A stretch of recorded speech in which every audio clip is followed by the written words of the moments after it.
Say it's silent. Say yeah. Yeah. Give me a louder yeah than that. Yeah. I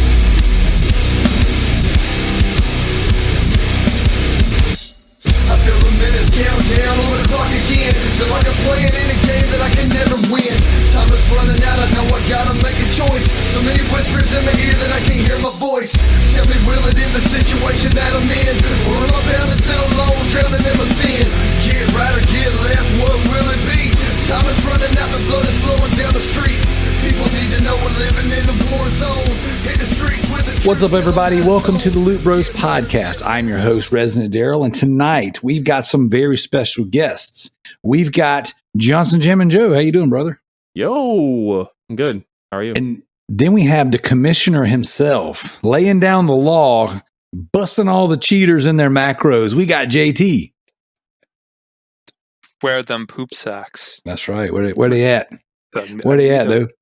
Yeah. You know what? Everybody needs to message Mr. Josh Adams and be like, "Hey, brother, where the poop sock designs at? Where you at?" Oh my god! Yeah, we want them on the actual socks, please. He's like, I'm making actual comic books here. I've got time for your poop sock nonsense. Hey, he's out. Medium. He's out on a mission trip with his youth group right now because he's a youth leader, and I was messaging back and forth with him, and my kid's karate sensei opened up a comic book shop, and I just made this like the signs and stuff for the front of the door. So he's got him a little Facebook. I was sharing it, and so Josh reached out and he's like, "Man, we need to do a podcast from the comic shop and do a live comic signing and all that stuff." So, oh, that's dope, dude. We're doing it. We're freaking doing it. So we're going to schedule that. Very excited about it. That'll be my first. I mean, I'm gonna be there. I'm gonna be there during the signing. I'll sit at the table and say things with them, but that'll be my first time doing something like that. So, does this comic book shop have like a cool like karate tie-in name? It has to, right? Like, well, actually, it doesn't. He named the comic book shop after his dog Boomer, so it's Boomer Comics. That's not too bad. I was thinking like Chop Saki Comics or like Waki-Saki Teriyaki Waki-Saki Teriyaki Comics. And bringing up the rear. Szechuan Palace Comics. It is the official Szechuan Palace. That's a throwback right there. That's right. All right, yeah, bringing up the rear. We got ImStylinonyaBro. How you doing? Hello. Good to be here. I guess more appropriately, it'd be bringing up the caboose, seeing as I'm train sim at the minute. That's right. You are playing some train sim. Indeed. So I saw that on Discord. I was like, "Ooh, I'm peeking on you, bro." Oh, freaking spying on my connections right. there. Yeah. Creeping. So I'm glad to have you. This is your first time here on the Loot Bros podcast. I want to go ahead and apologize in advance. Yeah, it's wait. It'll be a good time. You were on this podcast before, weren't you? Technically, that was the avocation to climb. I think. Oh, right. I want to get into the nitty-gritty. Yeah. Oh, right. I forgot about that. Yeah, because he did that one and then tied it all in. Yeah. Okay. Well, then technically, this is your first official time on the show. Yeah, first official time. We'll go with that. All right. So here we go, guys. Loot Bros podcast. We talk about video games. We talk about comic books sometimes. We do all kinds of nerdy, crazy things. Answer a lot of absurd questions. If you're listening to the show and you like this literally at 1%, please leave us a review. Go to Spotify. Give us some stars. They've slowed down. It seems like I have to beg every week in order to keep them coming in. If you're listening. Just for that, give them 1 star. Give me 1 star. That's still stars. Yeah. That's still stars. Like, the thing is like, whenever you guys go leave reviews and give stars, the numbers go up. Ask Joe. I'll send him screenshots. I'm like, dang, dude, we got a couple reviews and a couple stars, and then another 100 listens on the show. And that's great.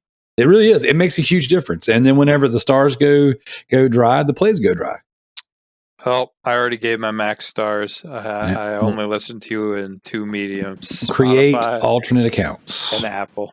I will not do that. 100 alternate accounts. that is cheating, and I am not for that. Create a macro, have it log into multiple accounts, and give us all the stars. And don't forget about the turbo controller. That's right. I have 2 turbo controllers in a bin right beside me. I have a turbo controller in a bin right next to my bed. With our turbo. Oh, whoa. That's what she said. Hey. This is a turbo lightsaber. All right. here we go. We're going to start this show off with a toast. We are going to toast to our Patreon producers. My name is effing Mayo, JT, Woo! and Red Beer Rick. Thank you guys so much for supporting us. We have new episodes live on the Patreon right now. One of which is a little different than normal. My son wanted to talk about Spider-Man. We just went through and platinum Spider-Man together. So, I got him on there and we probably did 20 minutes of talking about Spider-Man or whatever and kind of lost interest in it a little. So the first half is me rambling and then the second half is me and Spider Packs. So that might not be the best deep dive ever. It might be your favorite deep dive. I don't know. But it was definitely Which Spider-Man? The Miles Morales. Ah. Yep. So That's we covered Miles Morales. That's what he wanted to talk about this past week since we just finished it. So it was quite enjoyable. And then we have JT, you and I did the Super Loot Bros podcast where we talked about all the different game conferences that popped up back to back this summer. So Jeff Keighley is my sworn enemy now. Or your best friend, one of the two. How dare you say Monkey D. Luffy wrong? I will smack you. All right, and then the last thing we're going to toast to is we're going to give a toast to the good old United States of America. This episode is going to drop right on 4th of July, where we celebrate breaking away from the dirty British, from the Queen herself, dumping all your tea in the water, and making our own.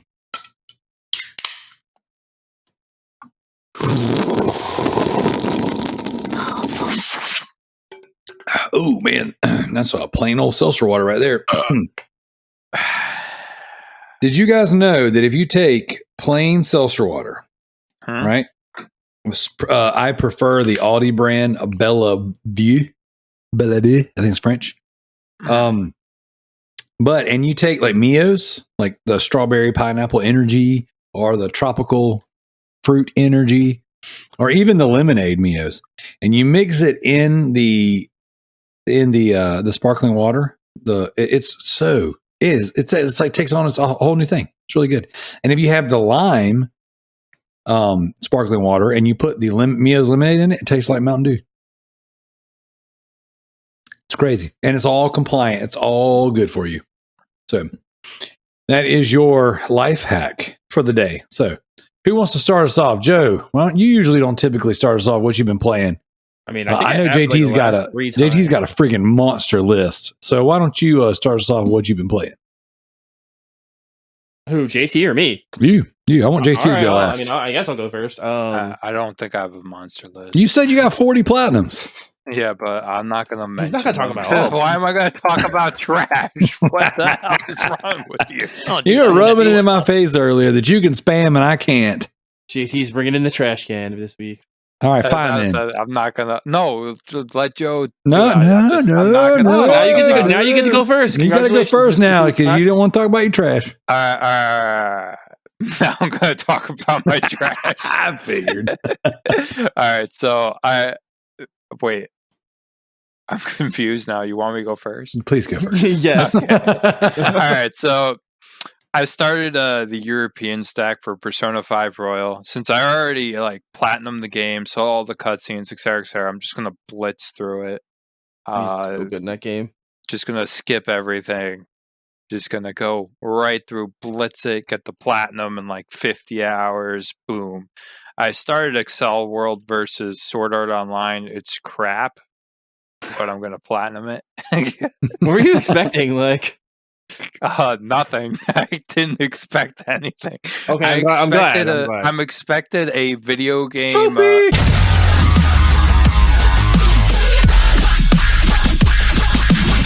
rendition of a terrible video game rendition of 2 animes. I also am doing Assassin's Creed Valhalla, Ape Escape, and for the Nintendo Switch, I am doing Xenoblade Chronicles Definitive Edition. And for Steam, I'd be doing Atelier Fierce. Are you doing 100% run for Xenoblade, or are you? Yes, I'm going for the 100%. I actually had to start a new game because I missed something. So I decided to go with this. So in order to avoid that this time, I decided to go for. I'm gonna go and I looked up this route, like this 100% route. Like it's a Excel sheet of like this guy who laid out a speed run 100%. I'm not going to do the speed run portion, but I'm gonna do that, and it's a non spoiler route, so he does not go into depth details. That's good. Don't ruin that game. It's so good. Well, I made sure to I really made sure that it was non-spoiler because I enjoyed what I played and I got pretty goddamn far, and then I had to start a new game. That stuff. Yeah, Yeah, I got those time missions are that Sky Island part, and it wasn't a time mission; it was a UQ monster. Oh, really? Yeah, I got all of the missions. That sucks because mostly people miss missions. They don't miss monsters. Yeah, I know, right? Isn't that stupid? I was like, it was a mission and a location, a secret location. You just have to get things right away in that game. That's my advice to anybody. Like, if you're playing that, just as soon as something like pops up and you can do it, just do it. Like, just go like, stop doing whatever you're doing at that moment and just do that thing right away because they disappear and they don't come back. Some of them, and it's fucking annoying. I also started Ni no Kuni 2 on the PlayStation 4, and Nice. I won't be playing that game for a while, mostly because I need to figure out this DLC problem. The DLC for that game will not install on my PlayStation 5. Wait, what? Yeah, it's really it says it's available, but it doesn't have like the install like button. I tried the whole like renew your licenses. Oh my god, why would you do that? That's like a that's what they recommended. Last ditch effort. Then that's what they recommended, and it didn't work. So like, it still says it's available. Just plus renewing your license is like it's fucking annoying. If anybody who has to do that, I feel bad for you. Yeah, it takes like forever.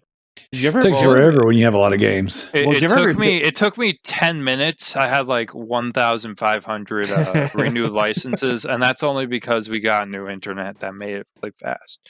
Has anybody ever had that happen to their trophy list where like it would glitch and like your trophies wouldn't pop, and then you have to redo your entire profile, and it's like, oh yeah, you have to reinitialize your PlayStation, and it just takes like forever because you have to re-download everything, and you're like, what the fuck? I have not had that problem, thank God. I have it. Oh, and Xbox, I'm doing a Dragon Age Origins. Oh, nice. Because it's there. It's a lot of games. It's a lot of stuff you got there. All right, what about you, Stylin? What have you been playing? Mainly 2 games. I'll get the trash out of the way first. I just recently finished up Bunny Parking, doing the title updates, and then the fuckers dropped another new one. And now explain what is Bunny Parking? Is that a Zidalon game? No, it's not Zidalon. I don't know who the developer is. I forget the name, but it's probably one of the most mind-bending puzzlers on the market. You need to kick these cars around a parking lot so you can like push your bunny's car through without bumping into stuff. So it's just Rush Hour, basically. I've never played that. I mean, I guess it probably is. It's probably a cheap knockoff of it. So Rush Hour was like this like tabletop thing that they used to sell at like the Limited or like all these like bougie like places that would sell like these random things in the mall.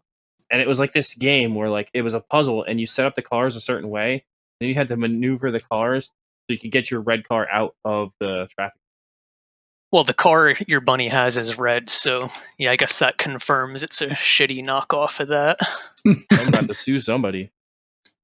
But yeah, I also auto-popped most of Fall Guys over on the Xbox, and that was a total nightmare because I had logged in on the Xbox before PlayStation, and I didn't realize you had to log into PlayStation first to make that like your primary save data.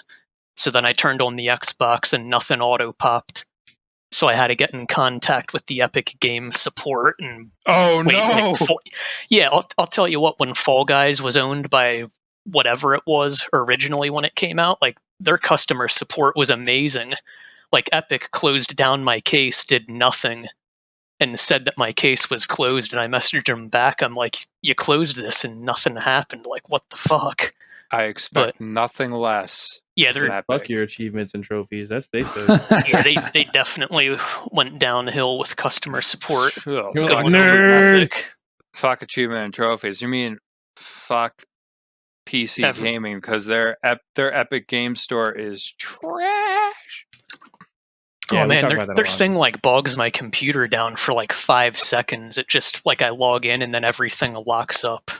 Do you want to know why it's like that? Probably all their bullshit from. No, it's because they didn't separate their Fortnite servers with the actual game store servers, so they're running on the same like server block. So God. you're just getting hit with constant lag because everybody's on Fortnite everywhere. Like Xbox, PlayStation, phone, Switch, they're like everywhere, and it's just buckling the server. It's a shame they don't have enough money to just get their own server block for the Epic Game Store. If only they made money at Epic. But if only they didn't give shit for free, and they may have money. I'm sure they have plenty from all those V-Bucks.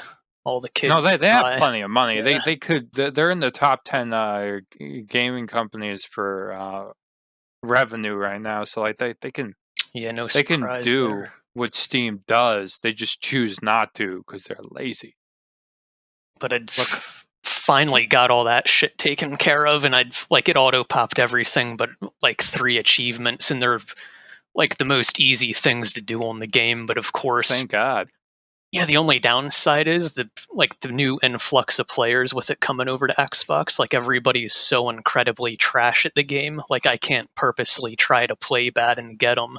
Like I've been struggling to get some of the easiest achievements because it's just impossible for me to do that bad with a bunch of new players. So I've not finished that off yet. The legend who says who does Gears of War 1 through 3 will that's insane. Back to back. Nothing is hard. Everything is easy. You know, that took me from like the middle of September all the way to the middle of March. Like September 2021 to March 2022. Yeah, it's freaking. So it took more than a year, but that's dedication. No, man.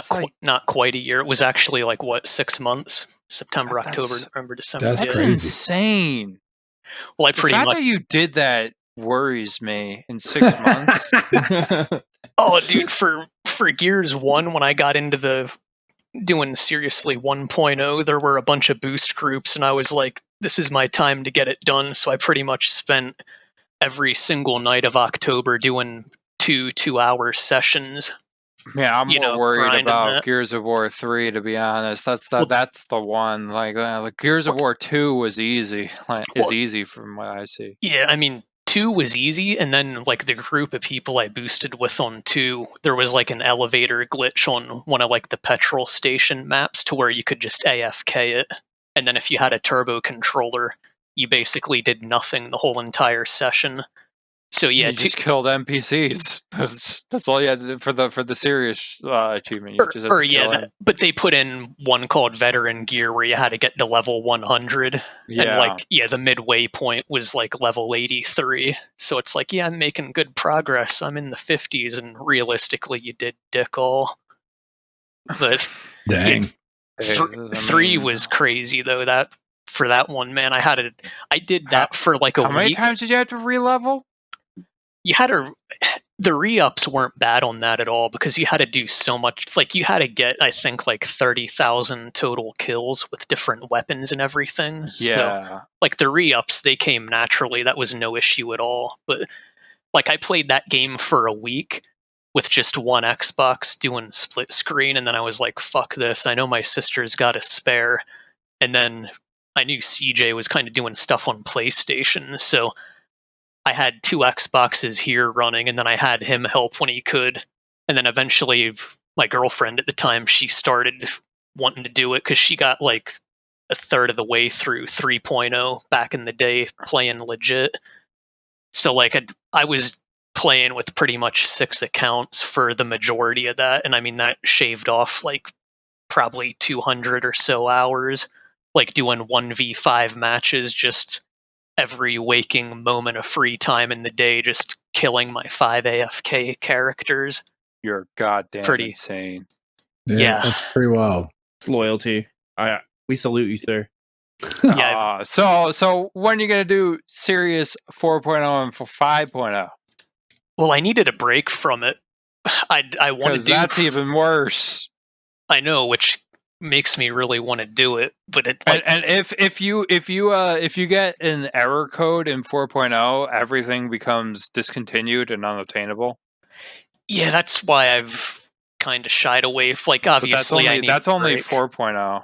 Yeah, like and kind of another thing too is like all the dedicated dudes I was boosting with, they were already doing like 4.0 and both of the 5.0 ones, so I'm just way too far behind for that. So I'll probably never do it. I'll just try to get the MCC done instead. Oh by the yeah, end of the year. no, I'll do that with you. Hit me up. That's one that I have to do because I started that game, but I need to finish it. I'll be starting that around like August time, I think. I'll hit you up, but I think I might have people already. I've got 2 of them from like the Gears guys that have wanted to do it with me, but they were okay. But yeah, I don't know how many people you need for that or anything. I've not looked too far in depth with it. I think you have for the co-op at least you have everything you need right there. You need at least 2 to 4 people on. I mean, I'm looking forward to the lassos on that. I mean, that should the lassos, yeah. That like 3, 4, and I think 2, 3. No, yeah, 2's bad. 1 and 2 are 2-player co-op. I think 3, 4, and 5. 3 and 4 are 4-player. Correct. 2 might be 4-player. Nice. I'm not sure. No, 1, 2, and isn't 3 only 1 or 2-player as well? I think there I was thought it was 1, 2, and 3 or 2-player. or 2-player. They didn't change it till the next till 4 or maybe even Judgment. Okay. Yeah, 360 couldn't handle no 4-player co-op. Please, can barely handle the Red Ring of Death. This is the Xbox One. All right. So now that we've gone down this crazy rabbit hole, Stylin, is that everything you've been playing? No, ages ago, the Gears at this point. But yeah, the 2 main things I've been playing at the minute are just a lot of AFK on Train Sim World 2 / playing it. And I mean, it's been fun, but incredibly infuriating because it's literally the dumbest fucking developer ever. Like, I hate their management. They push out overpriced DLC all the time, and they're just broken to hell. And then the dev team can just never catch up because they don't even get the stuff fixed from prior DLCs. And then they release a new one, fix something, it breaks like something from like a 2-year-old DLC. So yeah, their achievements are constantly like bugged. Oh, it's broken. Fortunately, on 2, like I've had everything pop as it should, but I mean, their Train Sim World 2020. I mean that was insanely brutal. Pretty much everything on there had the potential to be bugged, and like you'd only be able to really install 1 DLC at a time. You'd have to complete it, then delete the game off your hard drive, re-download the base game, and then pick the next DLC you wanted to do. But yeah, I've been motoring through that. I've got all like the stuff from the prior game about finished up. And then the other main thing I've been playing is I Am Fish over on the Xbox, the official sequel to I Am Bread. And that's pretty pretty cripplingly difficult, but I think it's Boss Studio's best game. It's funny, there's cutscenes and everything, and the game looks so incredibly innocent, like it'd be for a 7 or 8-year-old. Then you play it and get absolutely wrecked. It's quite deceptive in that regard. But yeah, I've just been working through the hard mode on that, and I've got like 6 more levels left, and then I'll have the 1000G on that game with a nice 16 ratio. I have a question for you. Sure. Do you play normal games that aren't extremely hard? Yeah, I do. Here, I mean, Didn't you kinda just like 100% the Mass Effect Legendary Edition? Yeah, I did that. Oh, by the last way, guys, I'm sorry. I had to change that rule. Like, it was bugging me. Oh, it was a great change. I was grateful for it. I needed the points. You didn't need shit. I was about to say, we'll get there soon, but yeah, You needed the didn't I point. needed those Shit. points when I'm ahead by like 9,000 points. Oh, Because I'm sorry. It's just that like a lot of these harder games are actually hard because they're broken, right? Like they're like, for instance, Surgeon Simulator. Like I loved that game. It's just like 2 is a broken mess, I think. Yeah, I think the online for 2 is like incredibly dodgy, and then of course there's an achievement you gotta win 10 fucking matches in a row online. But I gotta look into that more. I gotta knock out I Am Fish first, and then one of the next ones I'm gonna do is Surgeon Sim 2. Oh, why do you do this to Good yourself? Lord. Good Lord. Because All I right. love the pain. It I sounds like suppose. it. So, all right. Well, let's get into Joe. What have you been playing? Pretty much, honestly, all I played. I've been so busy. We had like this giant merger at work, so I've been super busy doing that. So like, all I played was like 6 hours of Fire Emblem Warriors Three Hopes. That's pretty much all I played all week. Is that the Warriors game? Yes, it is. Mine came in the mail Friday because I got it from Amazon. I saw. I actually almost went and bought the European version, the collector's edition, sealed. My friend got it, and I was like, "Ooh, that's pretty sexy," and I kind of want it now. So we'll see. I'm probably gonna buy a physical copy eventually. I bought it digitally because my Switch is nothing but like Muso games. Like honestly, like that's all that's downloaded on it. It's Yeah. like 8 of them now on there. It was funny. I told you the story, right, JT? When I didn't know that the One Piece one existed, like ever. Like I just randomly found out one day that there was a One Piece Muso game. Like my world was like shattered. There's like 5. I know, but I never knew any of them existed. I thought they were fighting games, and I didn't put 2 and 2 together that Warriors meant like a Warriors game. How dumb is that, right? Like seriously, it's like the dumbest fucking thing ever. I mean, Pretty dumb. Real with you, I honestly, I could see how people would be confused with it. I could see people who never knew Dynasty Warriors wasn't a thing, and they think, "Oh, this is probably like a fighting game." Like I could totally see that. But yeah, I'm really, really liking this game, JT. Like it's awesome. If you're a fan of Muso games, but you're a fan of like, say, like Age of Calamity, like Hyrule Warriors Age of Calamity, it plays more in that vein where it's more heavily story based than it is. Well, the gameplay is really good, but the story is just amazing. It's an amazing story with those characters. And if anybody's played Fire Emblem, Three Houses, like they couldn't have picked a better Fire Emblem game to make a Muso out of, because each house has like 7 or 8 officers, and then there's 3 houses. So right there, you have a lot of playable characters right off the bat that are enjoyable to play with, and they're pretty interesting characters. I'll have to tell you though, like it's very menu deep, so menu deep, JT, that they're like, do you want to turn menus off? Because there's like 50 million menus.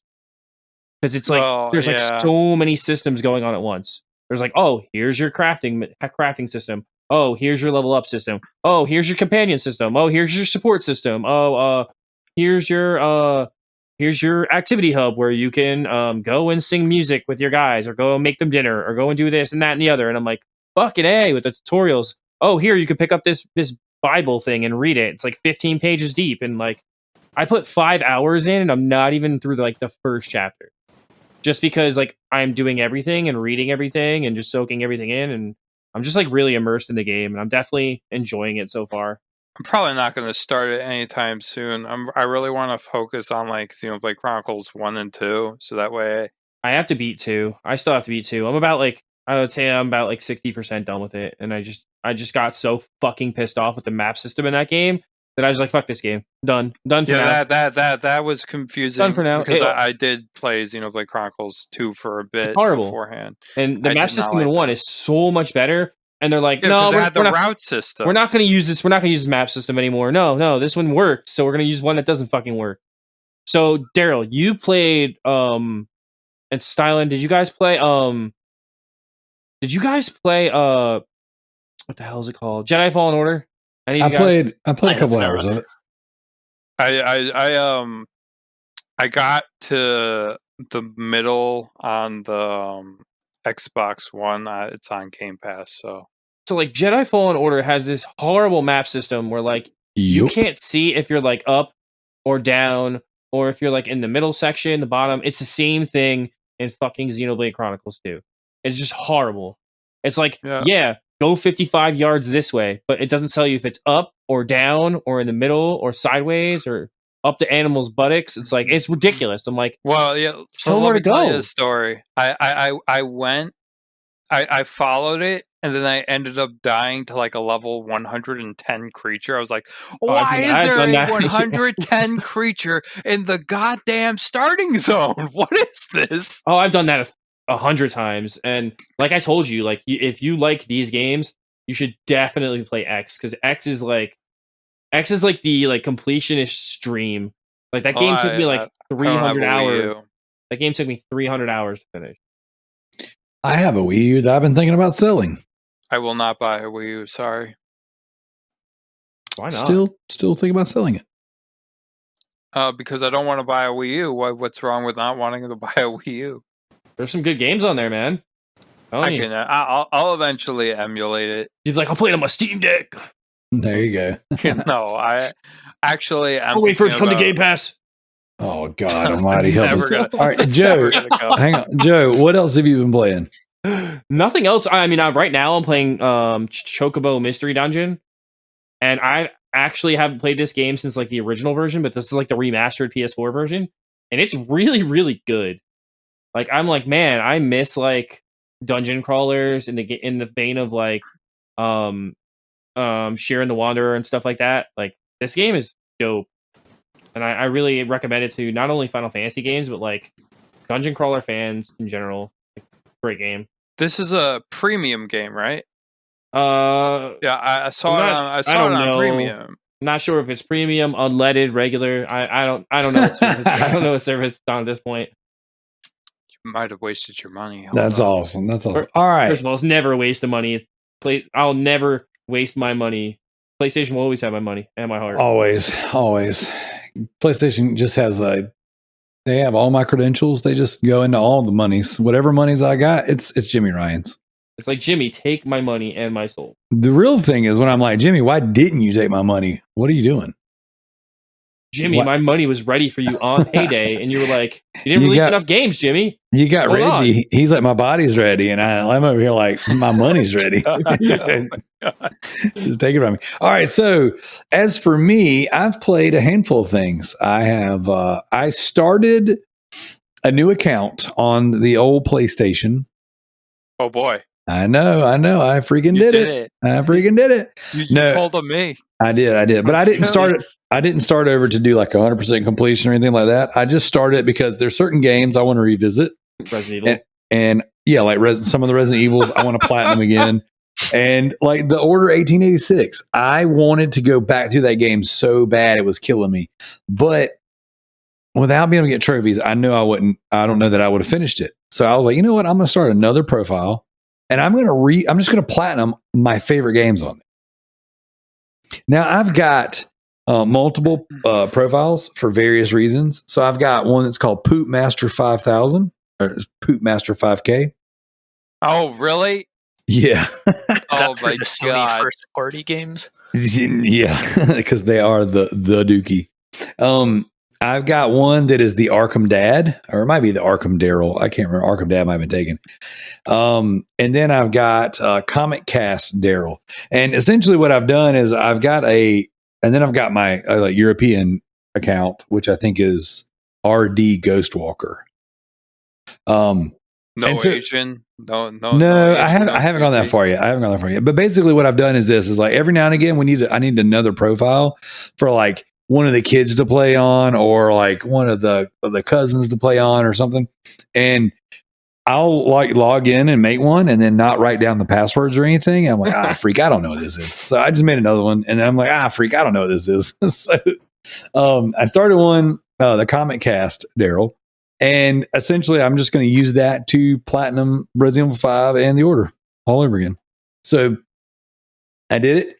I platinumed The Order 1886. What a freaking good game. It was better the second time around.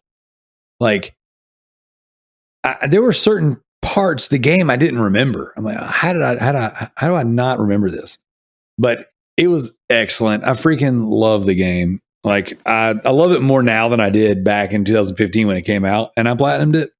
So I think I might go and platinum that one on a third account just to do it.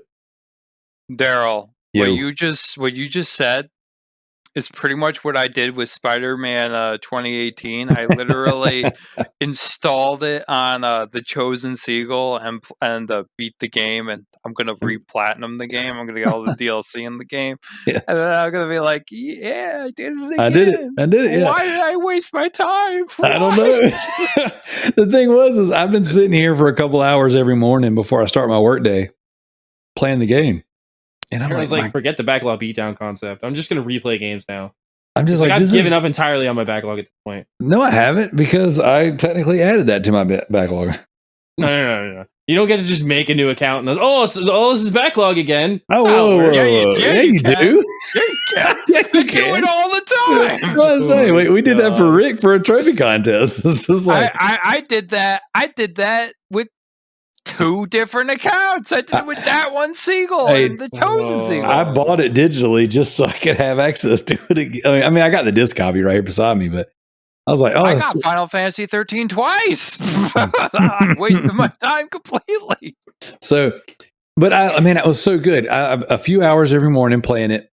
And dude, it's like that game, the story unfolds so well. The cinematography is so good. And like graphically, the game still freaking holds up, man. It still looks better than most games that come out. Like, it is absolutely incredible. And I love the concepts in the weaponry.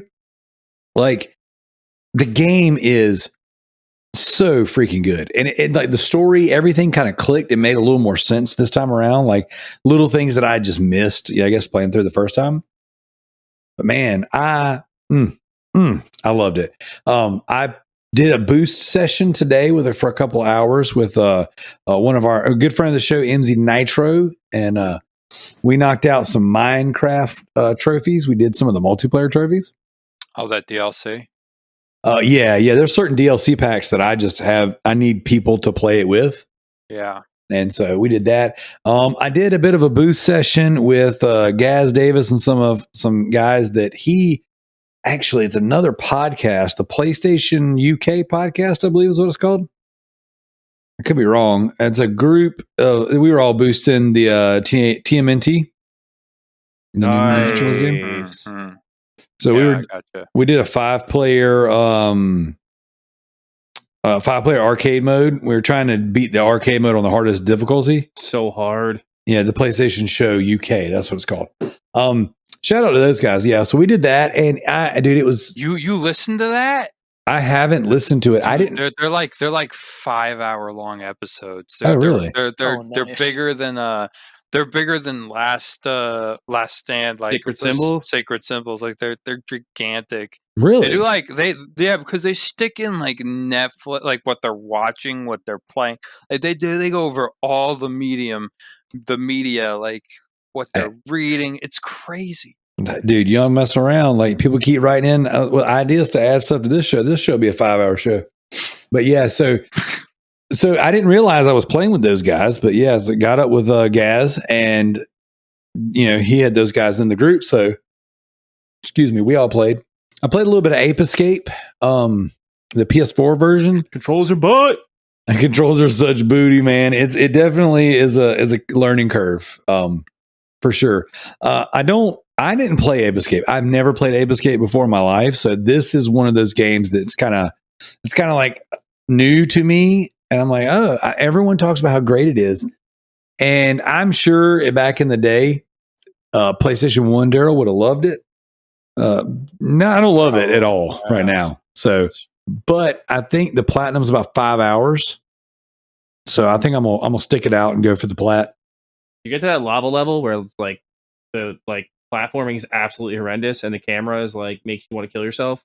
I just got past the frozen levels, like I just beat the T-Rex. That's where I'm right before the T-Rex. Yeah. I hate that level. I really want to punch it in the face. If it was a person, it would be punched in the face. So another game I checked out on the PlayStation Premium service is the 9 Monkeys of Shaolin. That is actually really good. What kind of game is it?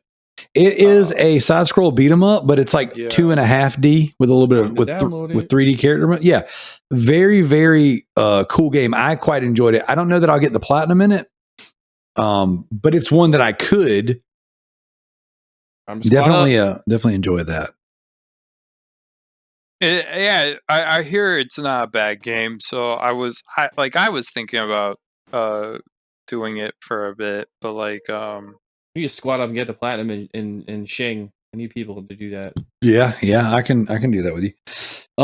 Played a little bit more of the Shape Shifting Detective, one of those Wales interactive games, and this one's got an annoying trophy list. There's, excuse me, good lord, there's certain trophies that like to do one negates another, and like I was following a guide, and the guide isn't like 100%. Like there are certain choices that pop up that the guide doesn't tell you that are going to be there or not. And then I have negated myself out of trophies by not picking the right thing.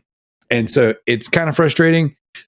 Typically the Wales games are pretty straightforward when it comes to choices and trophies, but that one a little frustrating if I'm being honest. But apparently, according to Jared, friend of the show, the Wales Interactive games have their own MCU style setup where certain characters that you meet in one game are in another game. So, for example, in the Shape-Shifting Detective, there's this radio personality, one named Poe, one named Monroe.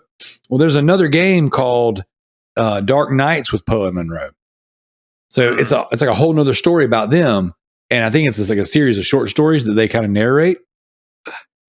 But in that one, they refer to another game called The Mysterious Dr. Decker or something like that. Either way, Dr. Decker is in that game. So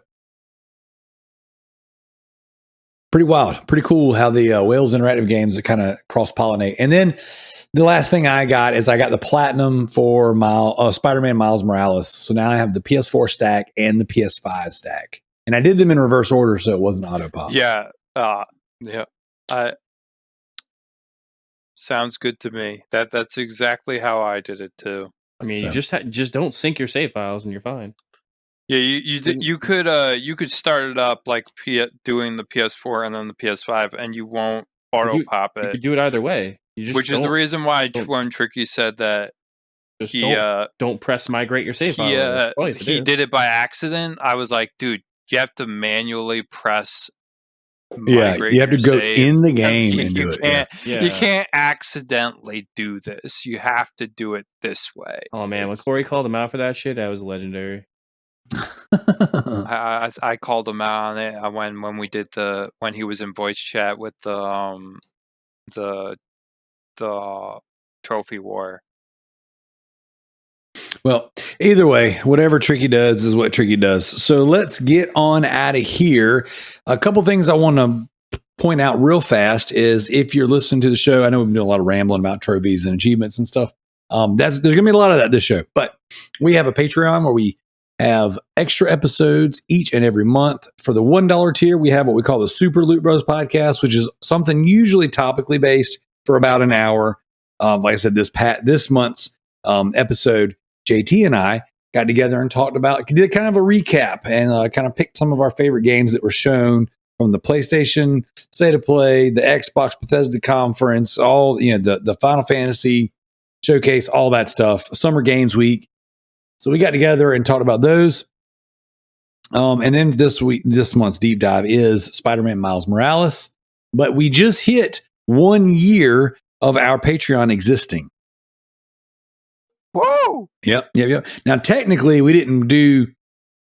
I created it in July, but we didn't actually start posting it until August. So next month would be 1 year of actual Patreon content. But there's 12 deep dives. There's 12 Super Loot Bros episodes. There's multiple comic casts. There's multiple drift casts.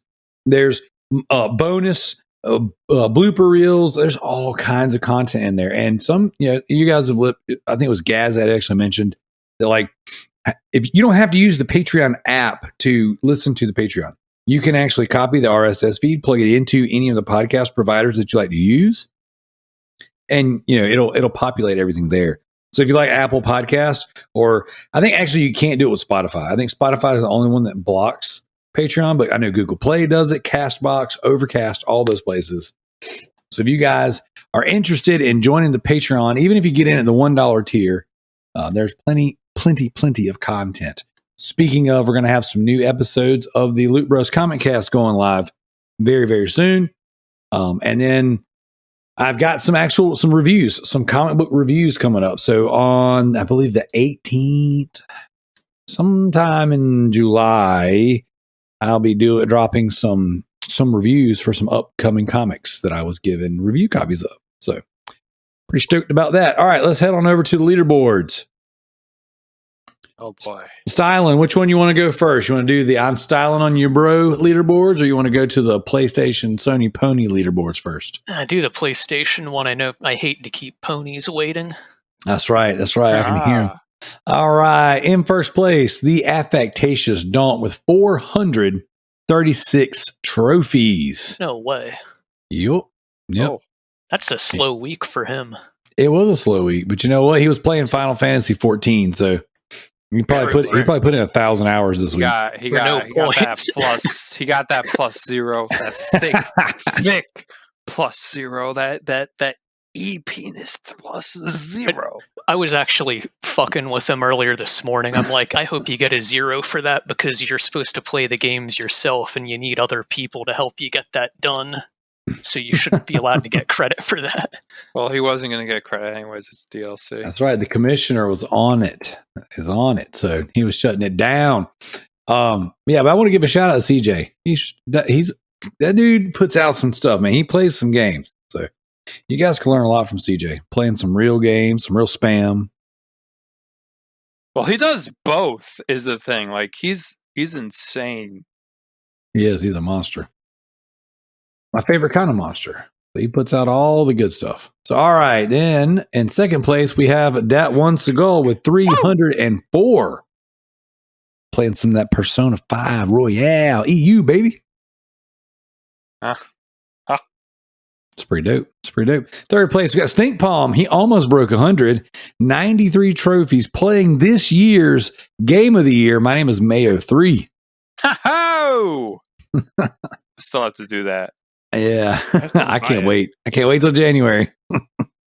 That's what I'm going to break in the new year with. I'm going to do my New Year's stream, me playing My Name is Mayo 3. It's going to be awesome. Then fourth place, we got the Grounded Gamer with 71 trophies. Look at there. Your boy's been playing some games. Meh. Oh, it's like that, eh? It's like that. So, and then Residentdarrell coming in on fifth place with 62 trophies. That actually isn't correct, because none of my Minecraft trophies have populated, but we'll let it slide. Refresh. Nah, we good, because I might pass the Grounded Gamer, and I don't want to do that. Let him have his fourth place. So, all right, heading on to the ImStylinonyaBro leaderboards. We got Sadik in first place with 3,945 achievement points. Man is getting it. I'm actually going to type in some things real quick, some really riveting audio, because I need to double check something. So don't worry about what I'm doing, you guys. Did you get beat on your own leaderboards when you're on the show? Yeah, actually. The only reason why he was so high constantly is because he was in that one month Like shit, that was- JT, talk that shit. He was doing that annual competition that lasts a month. Thank you, sir. And then he just drops like 700K right that's an over exaggeration, but like he drops 700K right in front of, like, just plops it in a month, and then he's like, "Yep, I'm done." That's The really shitty thing about that is, like, with you guys recording on the weekend, it started like Friday night. If it wouldn't have been a show on like the very first day of that contest, I would have had like 225K the next week. Yeah, he was going ham. He was we were PMing about it. Like, this guy, when he's in competition mode, he whores to the end. He ruined his own TA ratio for this. I was like, Yeah, man, you had like it was 2.5 TA ratio. It was had actually the gold account. Yeah, dude, it was actually 2.4 exactly, and then when the competition ended, it was 1.19. You like destroyed your account. It's like, holy shit! The opening, he's going ham. Yeah, that opening day of that, I banged out 104,000, like in the first 24 hours of it being open. Good lord! But then he told me, like, as soon as this is over, I'm done until the next one. I'm just not gonna do it anymore. I gotta get my TA ratio back up. I'm like, even if you play all of those 10 ratio games, it's gonna take you like a year to do that. Yeah, my friend told me I think I had to do 95 games with a 5.0 or higher to get back to a 2.4. Yeah, so he ain't joking. Yep, I feel like if any man can do it, you can do it, Stylin. Well, that's the thing. Not every man can do that.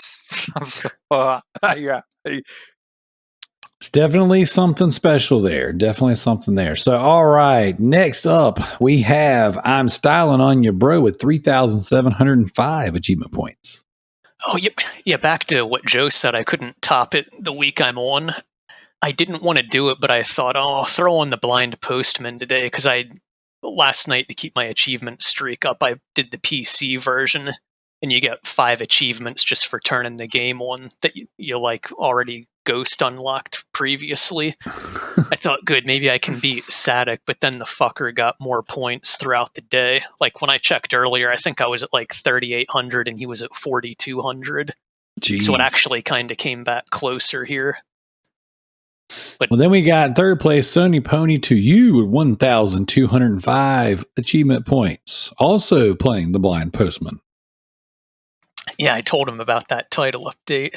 No surprise there that he's on it right away. Yeah. And then we got the Bearded Nerd, 725 achievement points, playing some Halo Infinite.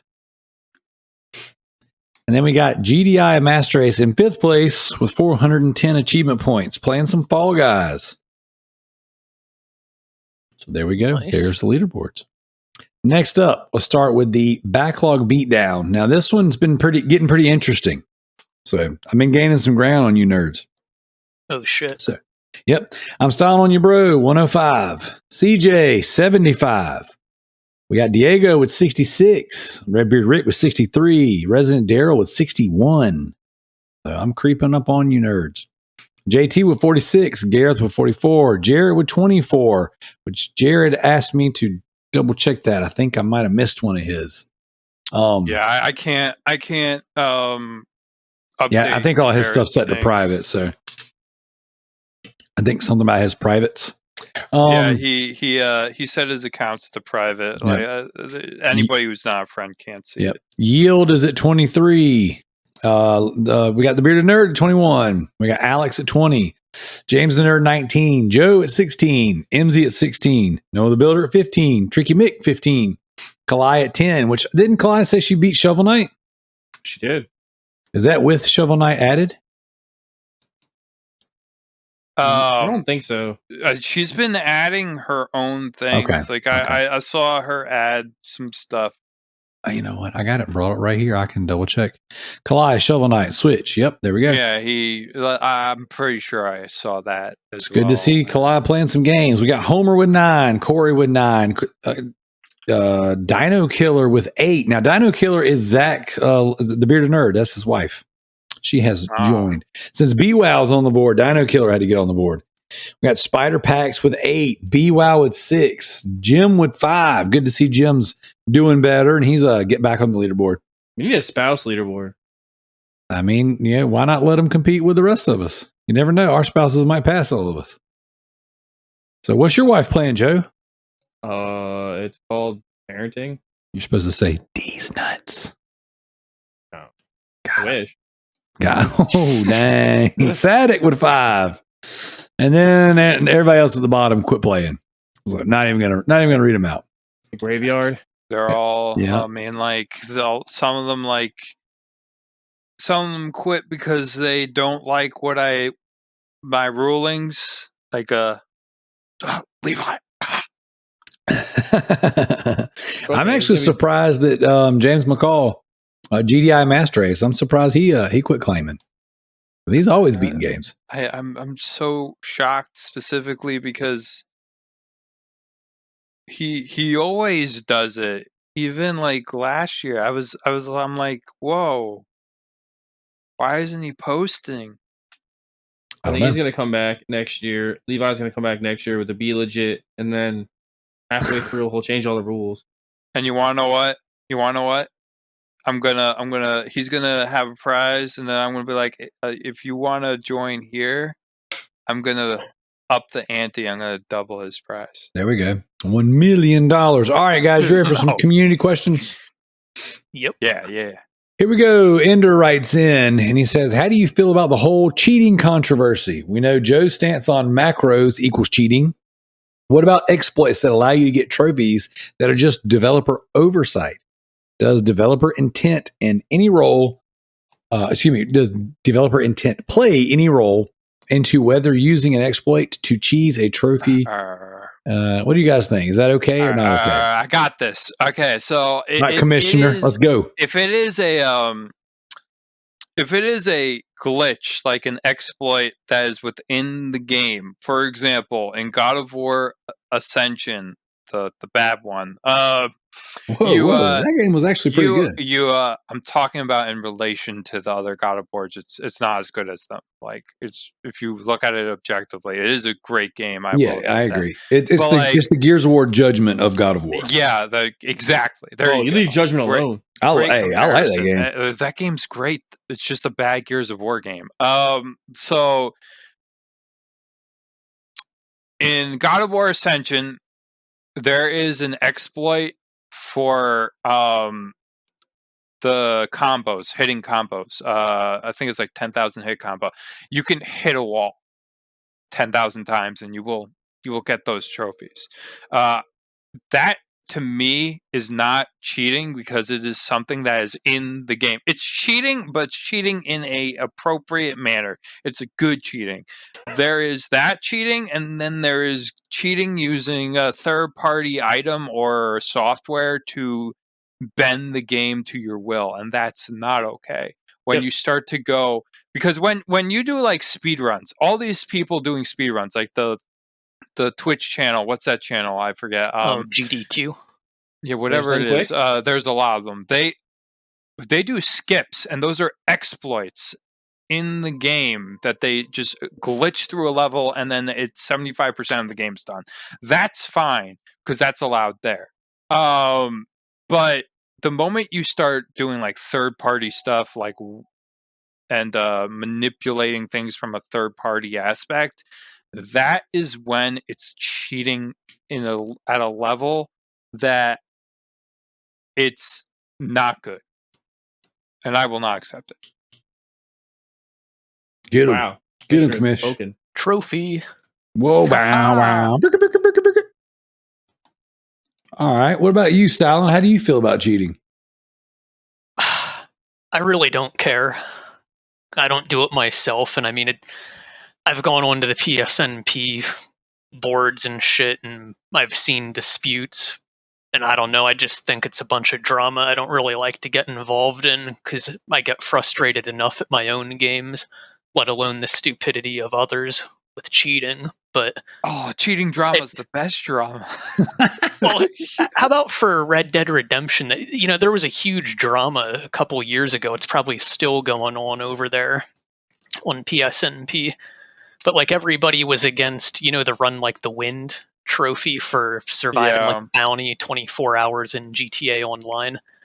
Yeah. Well, modders in that were like taking billions over to the PS4 version and that via like a bounty exploit. So they cut that out of the PS3 version. And then like you could go on that game, have no idea it was taken out, have a bounty placed on you, get the trophy, and then you could be flagged on PSNP for it just because everyone was so butthurt about it. I mean, But you could then- say that about Call of Duty World at War as well, because with the A lot of hacked modders. lobbies, Yeah. people it's- will just come in and hack your trophies. You Yeah, wouldn't even know. Oh yeah, I'm glad I didn't like do World at War because I took like a 3-year break off trophy hunting from like 2012 to 2015, and like PSNP wasn't around at that time. Like if I was into doing completionist stuff right when I came back, like I could have hopped on to World at War and had my account fucked and not even know it. But like the funny thing about cheating is like with Grand Theft Auto, it's like sins against humanity if you get that Run Like the Wind trophy. But then for like Red Dead Redemption, where there's clearly like hacking involved for the bodies to level up to 50 in like 10 minutes. Yeah, the Like hacked lobbies. Yeah. The trophy guide literally endorses it on the website. So I think that's pretty stupid because it's still hacked and clearly it shouldn't be in the game. Like you would see that. There's no way you're going to see, piles of burnt bodies and go, well, that done looks normal. Well, So that's why I'll tell you, don't get I'll tell you involved my with favorite it, drama. really. Sure, go for it. The Rough Dog 4 incident is my favorite drama. That just like, What was that? I heard about it, but ooh. So like Rough Dog 4 did this. So he did this in-game exploit that wasn't proven or any of that, and for Twisted Metal Black because the servers were going offline. So he got reported. And of course, he got everything. He got his account taken down. And then all of a sudden, he appealed it and he was back on the leaderboards. But then he removed his own account. And his reasons was, I don't want to get witch hunted. I'm constantly getting witch hunted in this particular site. So he removed his account. And then basically, Hakum chimed in. And Hakum... And then Mr. Unknown also chimed in, but like that's because Hakum was not only he was trying to stir something up with Rough Dog being a team account, and then also showing that Mr. Unknown hacked this game. Why is he still on the leaderboard? And then Mr. Unknown said that I already proved that wasn't a hack to the people on blah, blah, blah, blah, blah. And it just turned into like this huge dispute between everybody who was in the top of the leaderboards at that time. It was like 1, 2, 3, all the way down to rank 500. There was like thousands of pages in that one forum post. I was like, holy shit. Oh, I bet I can only imagine how ham the people were going at that stuff. And then the most ironic thing is, you could say all the shit that Hakum said about Rough Dog 4 and Mr. Unknown. You could literally say the same shit about him. Oh, of course. Yeah, I've seen disputes or whatnot from him as well. Well, I always say, cheat in your games, not in your relationships. That's a good saying. Sage advice. All right. Next question. CJ writes in and he says, what is more likely? Hamilton will win the race in 2022 or Ricciardo will get a contract extension with McLaren? Yeah, this one's pretty much for me. I would imagine. I don't think anyone here watches F1 at all. Oh, this is a racing thing? Yeah. No. I don't know. I think maybe Hamilton, I don't know. It's hard to know because Ricciardo is doing shit, his fellow Australian. But yeah, I don't know. I think Hamilton can get a win this year. Maybe Zandvoort or Hungary 2 tracks with a smooth surface coming up. That's where the Mercedes is good at. So we'll see. Sounds exciting. Oh, it certainly is. What do you think, Joe? Yeah. Oh, what he said.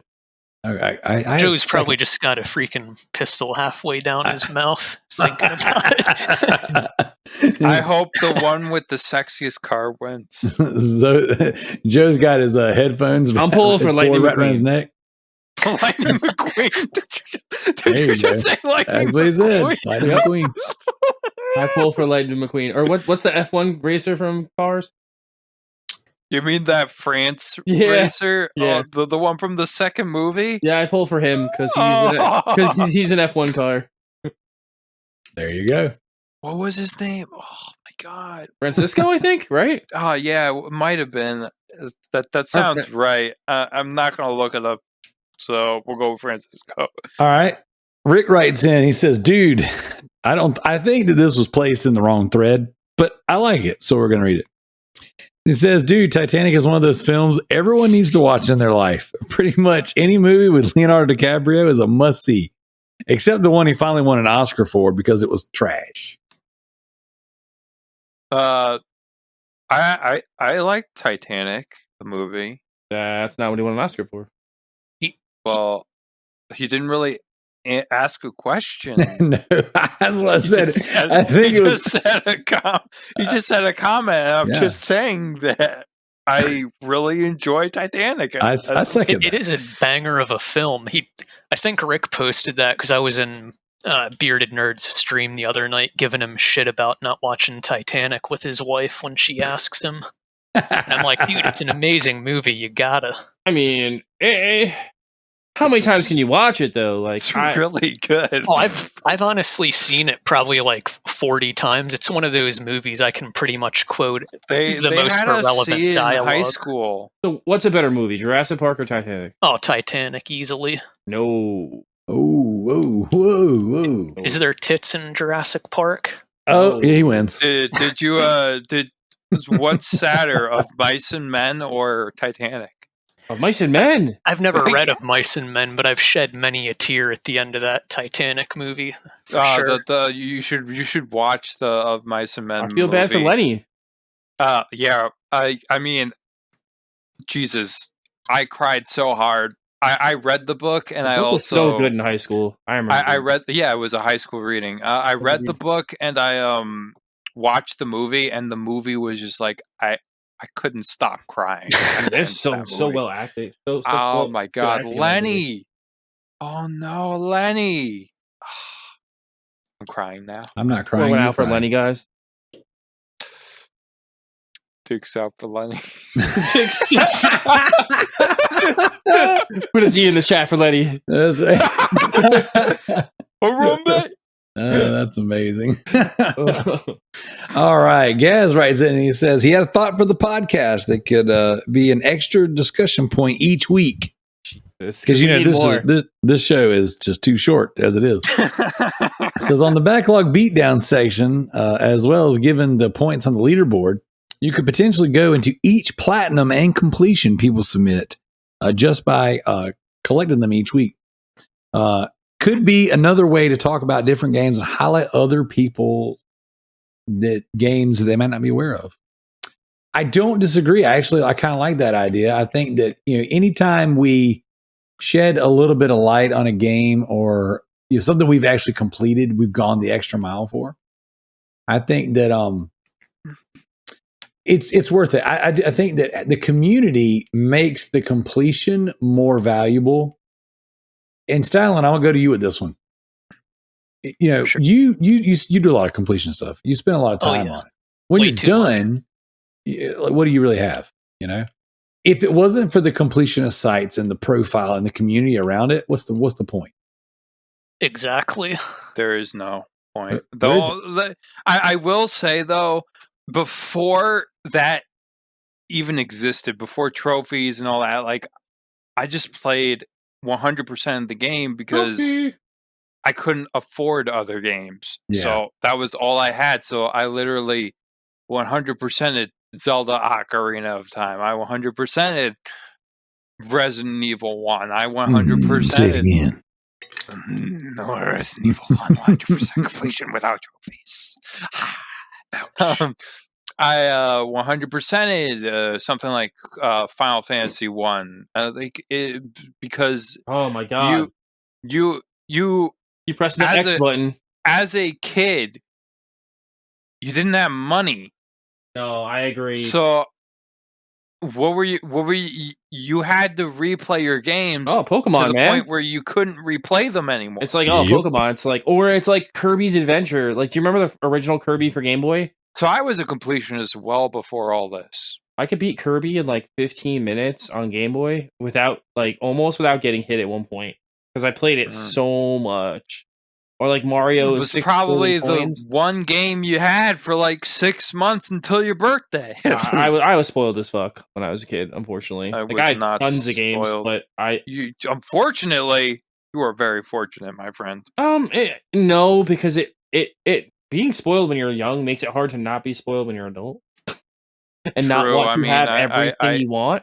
But I think Yeah. this year I've become what I like to call a humble gamer, and I've just been like saving money and stowing it away and not buying every single game that comes out. I've only bought 5 brand new games this year, like brand new, like full release games this year. That's the lowest amount I've ever bought in a 6-month span in my life, like literally.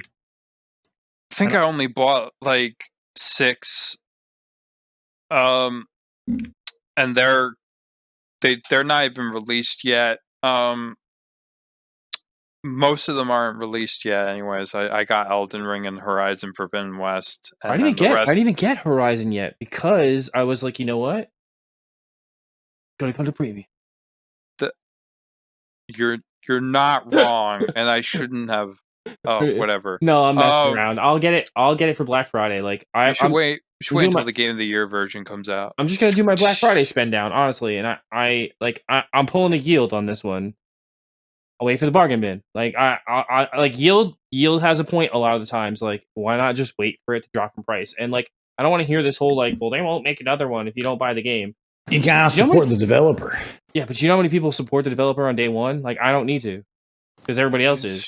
I mean, they're also the guinea pigs on broken garbage. You know what I support? Because everything comes out broken. I support games like JT supports games. Like, I'll buy an Atlas release, or I'll buy a Nipponichi software release. Yes! Because the Japanese ones are the ones that really need your support. 100%. Because if I don't buy them, we'll never get them here. They'll stop making those games. Yeah, they won't bring them over because the audience isn't there. So you gotta do it like that. I mean, they also have ass backwards thinking. Like when Atlas was like, "Oh yeah, no one wants to buy Persona 5 on the Switch." When like for 5 years, everyone was like, "Where's the fuck's Persona 5? Like, why is it on the Switch?" The fact they even got Royal to run on a Switch is absolutely like it's dumbfounding. And it's not a cloud game either. I was like, what? I was expecting it to be a cloud game, me to be all upset and like Kingdom Hearts 1, 2. No, just 2 and 3 are cloud games. One's not a cloud 2 game. and 3. Yeah, it's just. What about Birth by Sleep? No, nope. What about 2.8? Nope. All right. Let's finish up the community questions real quick so we can get into the actual topic because I'm sure we have a long conversation ahead of us. And God knows we don't need Kingdom Hearts on this show. The clusterfuck indeed. All right. Jared writes in to round out our community questions and he says, we were all shocked to hear Johnny's story about the poo left in his bed. But what if the turd from Herd isn't absurd? Celebrities can be kind of crazy. It's possible that Johnny has a poo fetish and Amber just wanted to grant him a wish. Maybe Amber Heard thought it would be cool to give Johnny her stool. Is it possible that when Amber Heard defecates, it causes Johnny to salivate? Hashtag, what if Johnny can't help but drool when in the presence of Amber's stool? Well, it feels like he's coming to terms that maybe, just maybe, Amber Heard actually did take a turd. Dude, I think that might be the best one yet. Honestly, thank you, Doctor. Hilarious. Thank you, Dr. Deuce. Dr. Deuce, he's loose. I think he's just jealous it wasn't on his bed. Honestly, he has a fixation on this now. Honestly, like this is getting like borderline. I think he should seek help for this now. Like, aren't you a psychologist or something? Like, I'm a behavioral A analyst. behavioral I'm a behavioral specialist. analyst, which is fun. It was kind of funny. because we talked Analyze his about- behavior then. We talked about salivating, so I started thinking like Pavlov and classical conditioning, and I was like, oh, well, yeah, I guess that makes sense. If it all checks out, it's human behavior. You need a behavior. You need Joe said this checks out. you need to counsel him now. There's something wrong with this. That's amazing. Like I say Dr. conditioned, Deuce. every time he smells a turd, he just salivates. Oh, Lord. my That's God. disgusting. I say Dr. Deuce, keep them coming, brother. You're doing a good job. Gotta use that right hand for something. Whoa. For wiping the booty. All right. This Like- week's. I want to know how long he actually sits up every night thinking of these. Like, Oh, a long time. it's just amazing. Like, Stylin, like, what do you think his like thought process? Do you think he like carries around a notebook all waking hours? He's like, oh shit, here's my Dr. Deuce of the week. Well, if he's doing this late at night, I hope he doesn't do what I do late at night when I'm bored and can't sleep. Or that'll be Play Xbox. incredibly probably too mature rated to be discussed on this show. But what I'm curious is, does he wish The that right turd? hand. Does he want the turd dropped on his bed so he could lay his head down to rest on it, or would he prefer it, Amber, to just In a deposit it poop right sack. on his chest? That's what I'd like to know Ugh. from him for next week. All right. I want to know if he would like a Amber Heard poop sock with Amber Heard's poop actually inside. Oh, my gosh. Heard the word. And will he use it like nunchucks? Jesus, poop sock nunchucks coming soon to the shop. Oh, my gosh. This for the 5-year pledge members get poop sock nunchucks. Dude, that's insane. Oh, Lord. All right. This week's official topic. You boys ready? Sorry. What a weird episode. God, I can't believe I said that. Oh my God. Poops. Out of All all the right. things you said, that's the one that got you?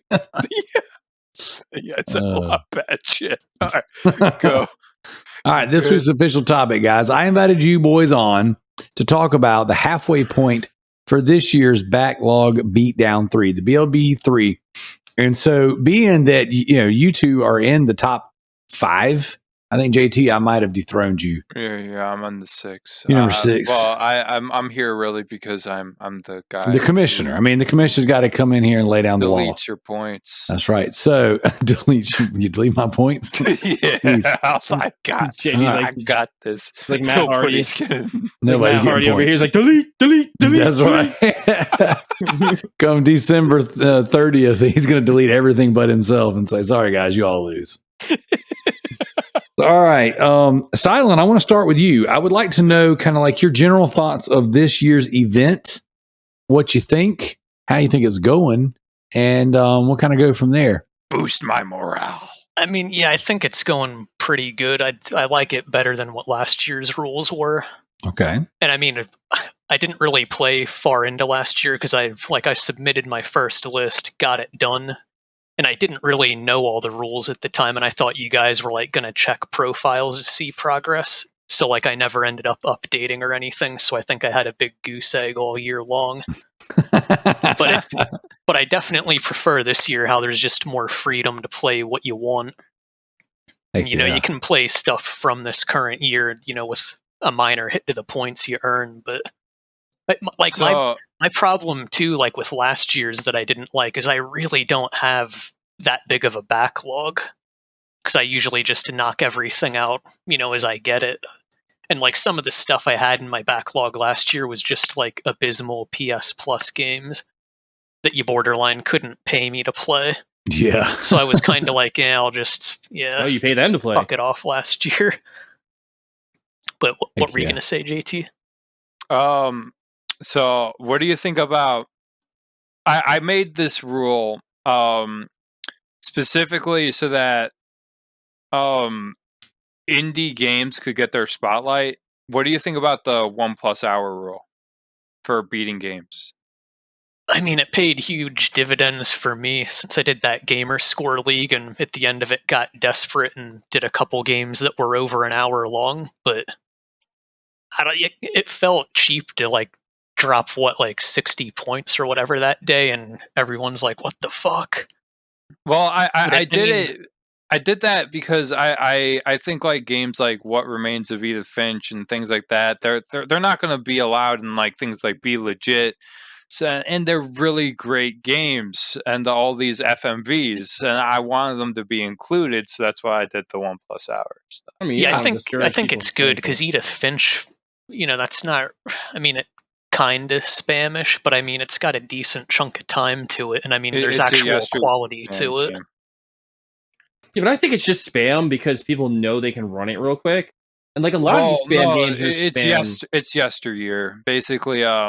Before the whole like Radalaka movement. My Name is Mayo to Yeah. Radalika to this new The age, jumping like, fries and jumping burger, Yeah. jumping every food item.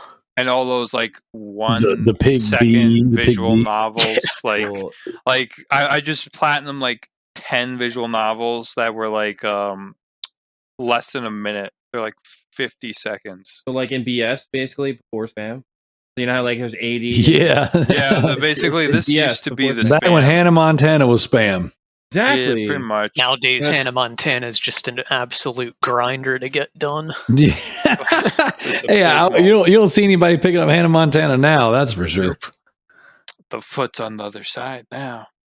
But like you can continue. I just wanted to know what you thought about that. The best of both worlds. Yeah, I liked the rule for it, and yeah, like I said, it just paid dividends for me. But I mean, I'm having fun with it overall this year. Just seeing how many points I can rack up, because I mean, I'm playing games regardless. So There you go. Good. I mean, the first backlog beatdown, I also got 100+ points. nice. I mean, I'd talk about stuff I played, but I honestly don't really remember what the heck I've played. So I have no idea what half my submissions even are at this point. I mean, a lot of it was crap. Oh yeah, for sure. Yeah. I gotta be blunt about it. I was actually debating if I should have even allowed what you did, but like it did pan out. So a lot of the stuff that he did was originally like 10 hours, then it went down to 2 hours, then you could do it in 15 minutes, but then it went back to like 2 to 5 hours. For So like they Explorer changed of Night. the for example. Zidalon games. Yeah. So like they changed the Zidalon achievement lists so many times because Xbox forced them to revert it from the 15-minute to the 5-hour one because they went against terms of service. But all of the PlayStation ones are still like 10 minutes long. Jeez. All Yeah, right, Joe, what do you think so far this year? How do you think it's going? It's going great. I mean, I should claim my points. Well, You at, need to at this point, you're gonna have to go Nah. get with the commish. No, I You're- don't. you- I you- need, well, the no, commission he literally needs told to me the update ruling. it. I need to update my own shit. I was told no one is updating my shit but me. That's what I was told. So I just have to go and do it myself. Well, Because you're in the show, Yeah, you're so on the you show. need to do your own shit like everybody else on the show. Yep. And I don't want people to be mad when I automatically jump from like 18 to 50 points, but like that's what's gonna happen. Who the hell cares? Here's the thing: we've been telling you for 6 months to freaking put your stuff down. I know how funny is that like all that 18 is in like one, or all that like what is it, 18 or 16 points? 16, yeah. Is in like that was in like the first or second month of the year. I put anything in there since. Joe. Yeah, Well, that's you all right. jumping you jumping about 30 points won't be that bad. I jumped like fucking 60, and I still have my head on my shoulders. Yeah, I saw that. I mean, Yeah. people were mad at first, and I was like, you know what? Good for Stylin. Fuck them all. Well, thank you, good sir. I was like tired of people. I was like People tired of were JT. mad with me. Tired of fucking JT winning everything. JT fucked me on the first backlog beatdown, which I easily had won. Like I was mad. I was I got you. You I was were really legit- close, though. I was legit mad at you. You were. I I was abused leg- this I shit. was legit mad at you. 'Cause So you in just went out this, to prove a point. listen. I'm gonna tell you something. I'm telling you, bro. This is the reason why we have the rules the way they are. During the first backlog beatdown, everything was allowed. You could get like 12 of the 12 platinums in the same game. Could you imagine what that would be like now? Zero. They could be like 0 to 1 hour, and then like you could just go like ham. I got like 50 points within like the first month, and everybody just stopped trying. I was like, yeah, dude, could you imagine what that would be like now? Because even just since we started this 3 years ago, spam has changed so much, dude. Like that, the equivalent of what I did then, it would probably be like around like 500 points. Like it's ridiculous. Yeah, it's crazy. Oh my god! So I'm happy that I made that rule because I don't really sit out. I'm going to be real with you. I did that.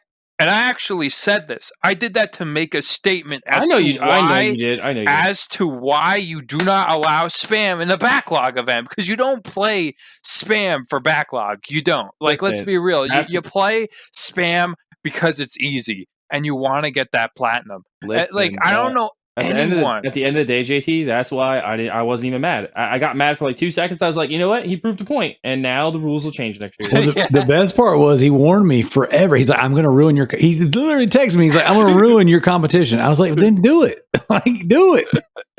And he's like, I'm gonna ruin it. I'm gonna show you. You need to change the rules. I was like, I'm not changing nothing. I was like, as a matter of fact, every time someone tells me I need to change something, I'm gonna lean in even harder. F my rules. F my game. Do it. And then he did it. And everybody got pissed at me. I was like, I told you. It was just as bad as like the first month of the first Be Legit, when like Corey was like, I'm gonna dump 21 points on you guys because I'm not telling anybody when I'm playing until the last day of the month. And he just goes, boop. And everyone's like, what the fuck? And I told him to do that because I was like, it's the best strategy. If nobody knows what you're playing and nobody knows how many points you have, they can't really strategize against you. You want to know what the saddest thing about that was? In the middle of the year, he just quit the Be Legit. No, he got pissed off because he started changing. Yeah, he got pissed off because of Tricky. Well, he changed the rules in the middle of the goddamn competition. I got pissed off because, I just want to make something clear. Levi bought me into that council to literally cancel out Tricky's bullshit. A lot of bullshit to cancel out. Like, are you sure one man was enough for that? Yeah, it was. I'm the reason. Like, Tricky doesn't know this, but I am literally the reason why he does why. Yeah, I am one of the reasons why he couldn't play retro games anymore. Oh, you mean the ones where he would fucking like load save up scum? Yeah. I'm the reason why Levi. I'm one of the reasons why Levi literally said, because Levi was thinking it too. It wasn't just me. I'm one of the reasons Levi literally said, "You can't do this anymore." I am one of those reasons. All right. But this whole show has been a whole bunch of tangents and side stories. So let's get back into. Well, that's what makes it good. Exactly. It's what people want to hear. Let's get back into the topic at hand. All right. So everybody's saying that this year has been pretty good. I agree. I think this year has been probably the best one yet. I think we've had the most participation for the longest amount. I mean, yeah, you're welcome. You're welcome. So I think it's been pretty good, and I think that we've got the spam under control. And as spam keeps evolving, it's been nice. You know, an hour-long completion. Like, who wants to do that anymore? Spam evolution. You talk like the fucking Jurassic Park, like genetically engineered dinosaur. It is. It is. Ridiculous. 100% what it is. It started off. A spam game was an 8-hour game dedicated towards children. You know, or targeted towards children. Now spam is like you turn it on and it pops. The platinum was so good. So that was, but like that was spam. Megamind. Yeah, Megamind. Yeah, I loved Megamind. Megamind was great. But you know what? That used to be. No, we should do an episode on classic spam. Let's do it. We'll do it. Yeah. But you know what though? When I played Megamind and Green Lantern and Hannah Montana, I was getting crap, dude. My co-hosts were ragging me so bad. They're like, "You play all these trash games. You don't have to do anything." For Hannah Montana, at the time that came out, I had Gamefly in college. Yep, that's what I was doing. Now you got Sakura Succubus. I want to do all those too as well. Did you know? Okay, I gotta say this. Did you know that they are in fact censored? Censored? the succubus games, the Sakura succubus games. You might not think they're censored, but they are. The original version is eroge hentai. Oh, Or okay. all Well, the we don't want that. Holy Grail 360 games from the first year. So that like came out. they are like if you buy the PC version, you get Do you guys remember all the those? sex. You guys remember those? The Holy Grail 360 games from the first year, where all of them were like Avatar. 9 Yeah, trophies for yeah. 1,000 points. Need for Speed Most Avatar. Wanted or Need for Speed. Call of Duty 2 for like King 10 Kong, hours. King Kong, Kong. Yeah, Kong. Oh my Fight God, Night. Kong. TMNT. Right. And all those sport games like the 2K06 NBAs, like you could get those done in like you get those 3 in no hours. time. Yeah, you just put the sliders all the way up and you just shoot the spinners like the whole all game. of them. But some of them you can't get anymore because there were like a few online trophies. Like they were very minuscule, but you can't get those online achievements anymore. So That's only like 2 of them, I think. all right. So I've got the list brought up, but I kind of want to go around the horn, and let's see what is a game that you guys have played on the Backlog Beatdown this year that is a standout. Like this has been. I'm glad I played that game. Well, Joe, I'll start with you. Really quick to go back to that Hannah Montana tangent that I was going to say. Okay. when I was playing that in college, I had there was a 4 controller trophy in there. Do you remember that beanbag toss or whatever the hell it was? Yeah. Oh my God! Did you have someone on the other side?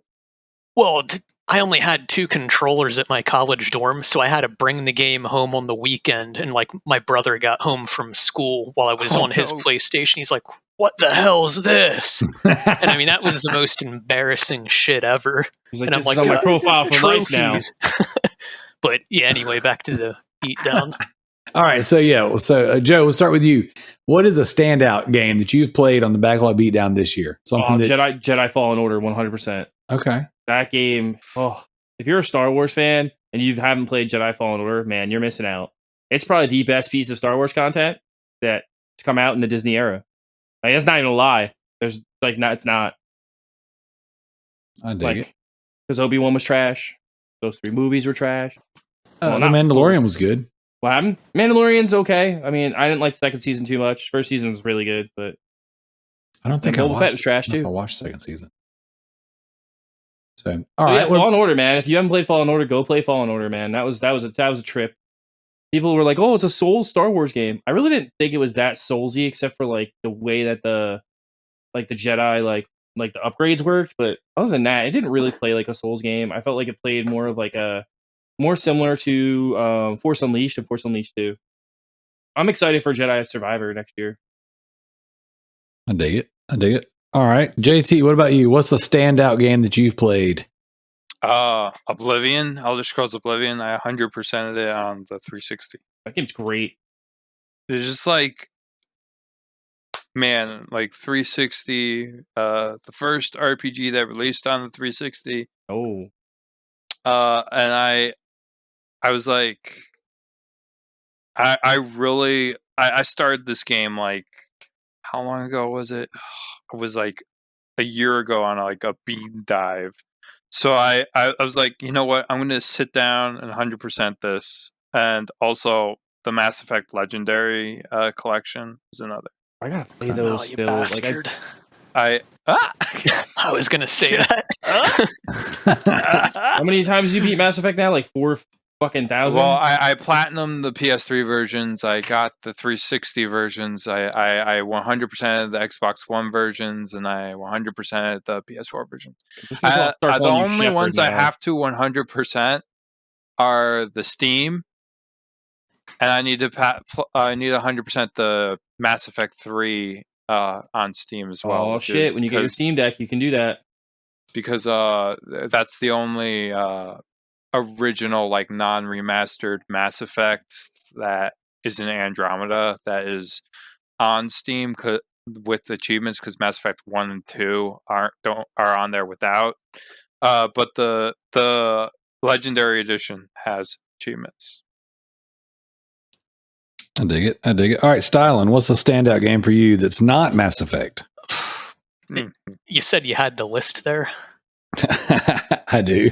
Oh, can you just like read off some of like the non-obvious garbage games? All right, here we go. All right, Zombo Buster Rising, Did non? I mean, Castle of pretty No sure. Escape. No, that's Ugh. jank. Not okay. Hold up.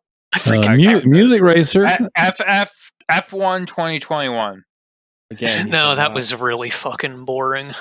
And on Gears T, of War 3. I mean, that's a solid third-person shooter, one of the better ones. But I hate the mechanic in the game where you have to hold A to run non-stop. That's a pain.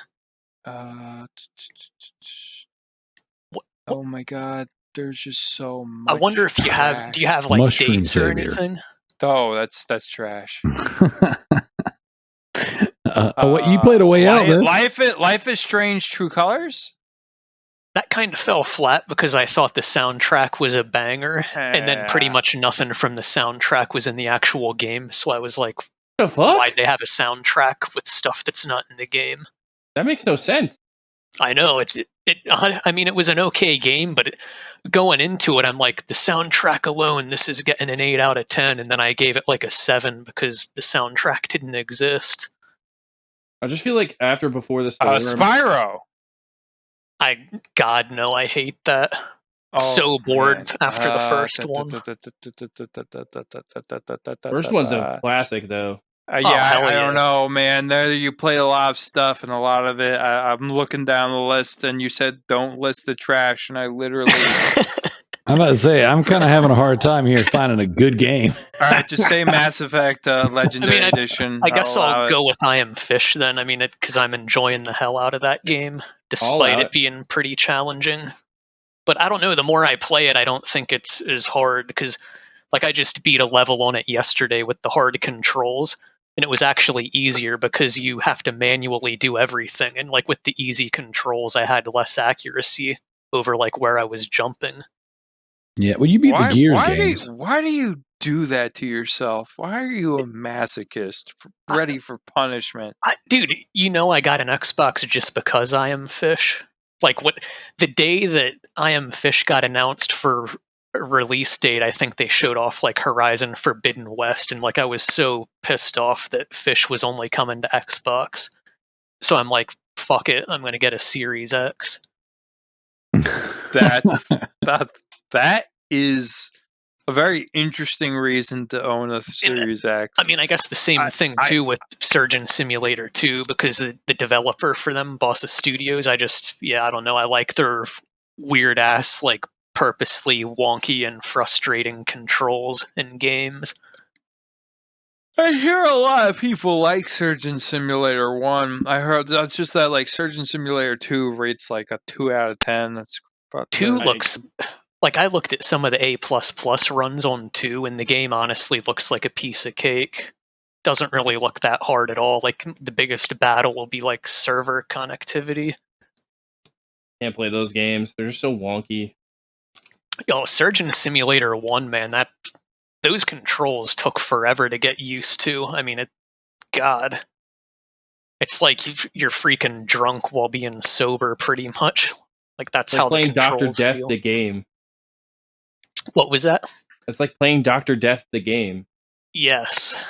It's like you're like smell practice suit the game. Yo, someone needs to like create a new Xbox or PSN account, and the goal is to literally 100% everything on these like subscription fees.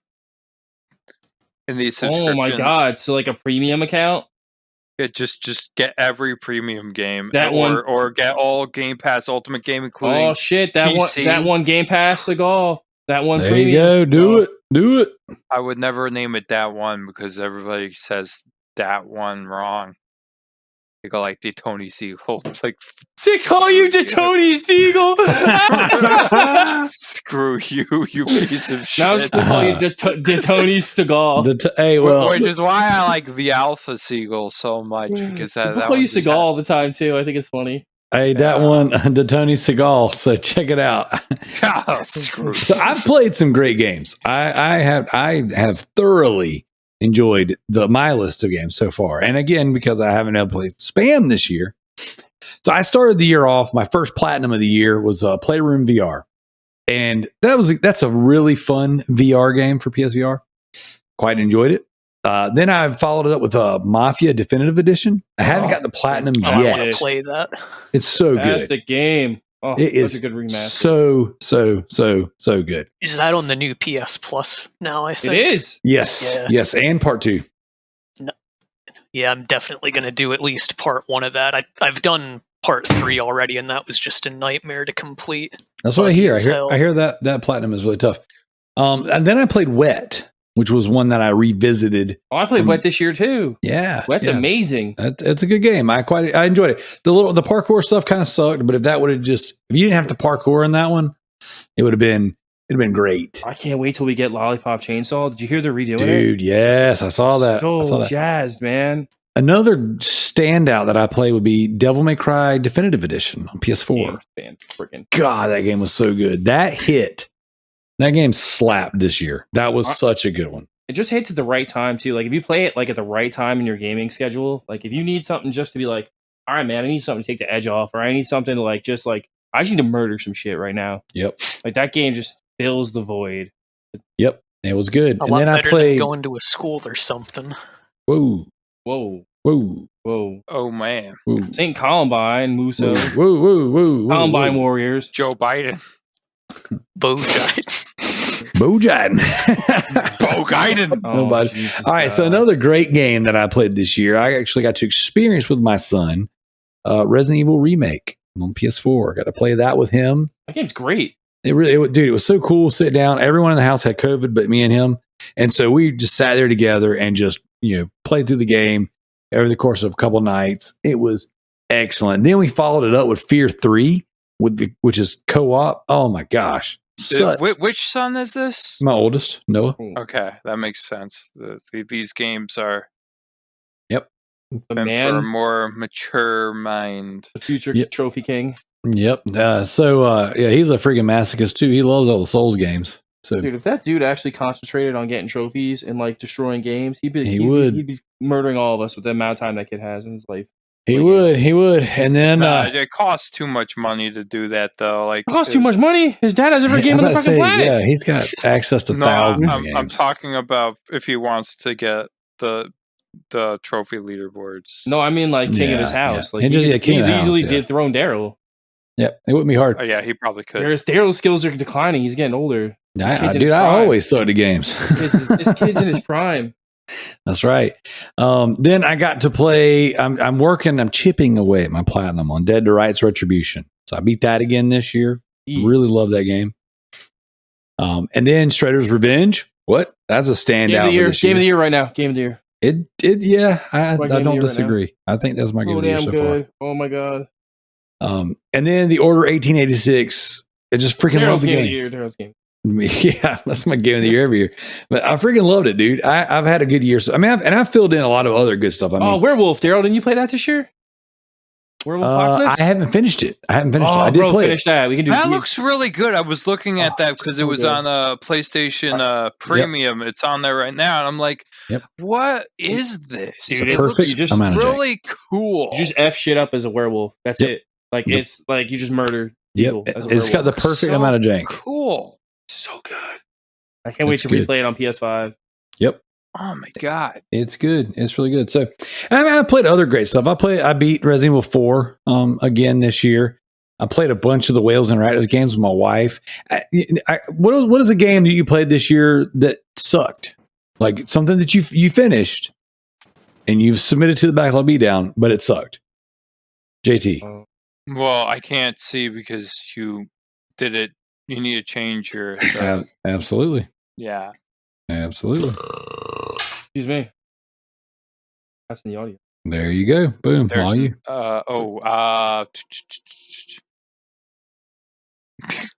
Dragon's Lair 2.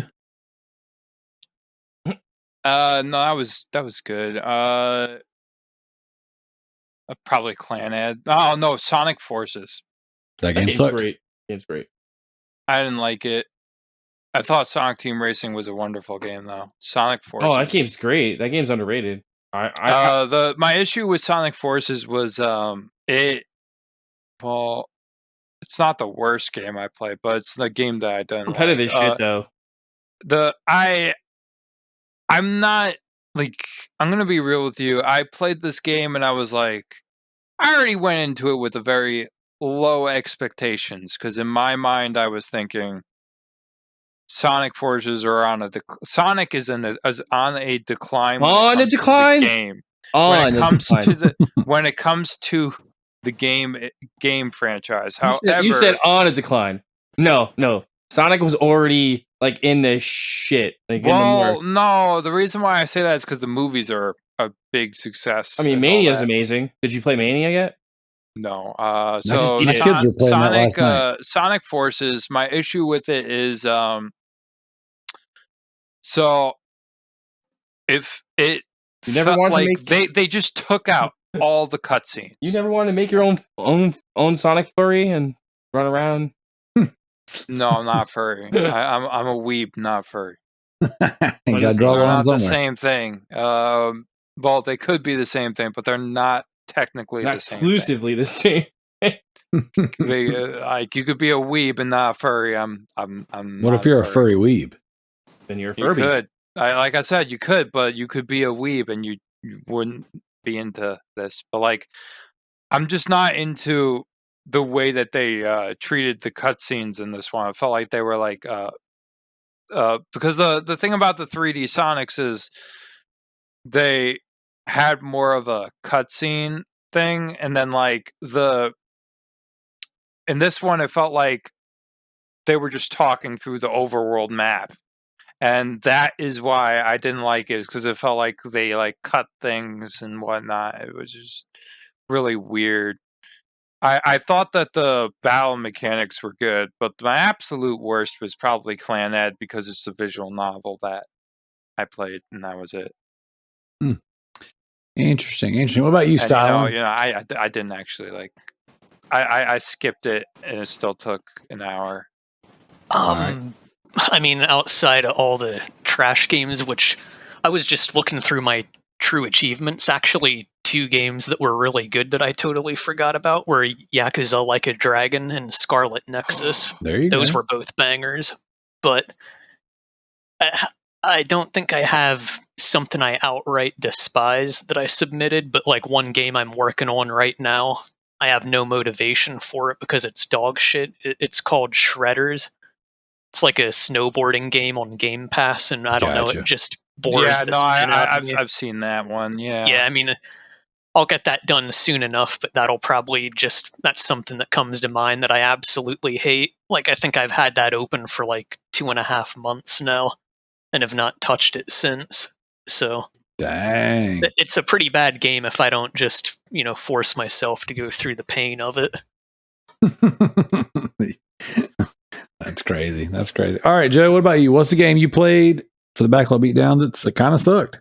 I don't really like. I mean, I guess Werewolf Apocalypse was like, it didn't suck, but like, man, the jank factor is through the roof in that game. It really is. I mean, it's got the perfect amount of jank. I mean, it was a little much for me, but I get you there. I get you. Submitted not really much though, honestly. Like, I don't feel like I played anything this year that I submitted that was like complete turd sandwiches. I would say like I could talk about more games I like though. Go for it. That I can do because I didn't really touch on a lot. I replayed Final Fantasy VII Remake for PS5. That game's fucking banger. It's probably one of the best RPGs ever made. I'm working on that one. It's so good. It's really good. Oh, I've got that on my to-do list. So I was trying to finish it. I was trying to finish it last month, but like my son's PlayStation 5 keeps overheating. So like I'm waiting on the replacement. And so do what? Still overheating? Yeah. So it stopped for a while and then it started again. And we thought I honestly, from the way that they were troubleshooting it, seemed like one of the games he downloads does something with the cache and turns the fan off. But maybe his fan's just not good. I don't know. But that being said, he's had my PS5 for several weeks now. And even when I got it back from him, not too long ago, I ended up giving it right back to him a few days later. And so he's using it. So I was playing Final Fantasy VII Remake on my PS5, and I just need to download it on my PS4 and play it there. That's where I started it, but I wanted to finish it on the 5. That game's so good. Sonic Mania, absolutely one of the best Sonic games I've ever played, like ever. The platforming is just so good. The speed, everything. It's got everything you want from a classic Sonic game. My kids were playing it last night. Yeah, I need to try that. Soundtrack is one of the best Sonic games soundtracks ever. And that says a lot because like Sonic soundtracks are bangers, but like this one goes like over the top. I did Sonic Colors like right when the year started, like the remaster of Sonic Colors on the PS4. That was really cool. I think that was actually the first game I finished here. And that game's great. Like it's great. You guys should check it out. If you like Sonic Colors and you haven't played it in years, you should play it on PS4. It has one of the best opening themes of any Sonic game. Despite Sonic 06 sucking so bad, I think Sonic has the best. 06 has the best. No way. Because it actually looks like a Final Fantasy opening. I mean, yeah, and then the game is complete shit after that. But like I said, I wasn't counting the game. I was just saying the opening is the best one because it looks like a Final Fantasy opening. I would say the biggest surprise is Lego Hobbit, and then the other biggest surprise that I spent a lot of time with is WWE 2K22. Yep. Like do you know, Daryl, to this day, and like I can't believe I'm admitting this, like because like it's kind of strange. The game's been out since what, October or no March. I haven't even touched my Rise. Didn't even try it yet because I've just played Universe mode so much that like I haven't even touched my Rise yet. It just takes away time from playing matches. So I'm like, I don't know how to do that. I just play matches with my kids. That's all we do. We just play matches. Lego Star Wars, the Skywalker saga was good, but it's just more of the same. Like I like it. It's great. It's a nice palate cleanser, but I don't know. I got it and I felt like I could have bought something else with that money. Like it's kind of my one regret this year. That and Elden Ring. I bought Elden Ring based on the hype, and I was like, "Oh, I'll play it. I'll play. Everyone else is playing it. I want to play it while everyone's playing. I need to experience it with everyone else." I don't even have a single trophy in the game. I don't think I played more than 3 hours of it because I have just so many games that like I feel like buying more games is just a mistake at this point. I actually won Elden Ring from that gamer score competition. Nice. I've got it sitting there too, not touched it yet. I hadn't even downloaded it yet. I bought it, and my son put it in. He played it for a couple hours, and I was like, "What do you think?" And because he's played all the other Souls games, he's beaten them, and he goes, I don't really like it. He goes, I like Bloodborne better. I'll put a disclaimer up now. All you exploits, you can either cover your ears or turn the podcast off. Trophy. But I played the best racing game right now. It's Gran Turismo 7.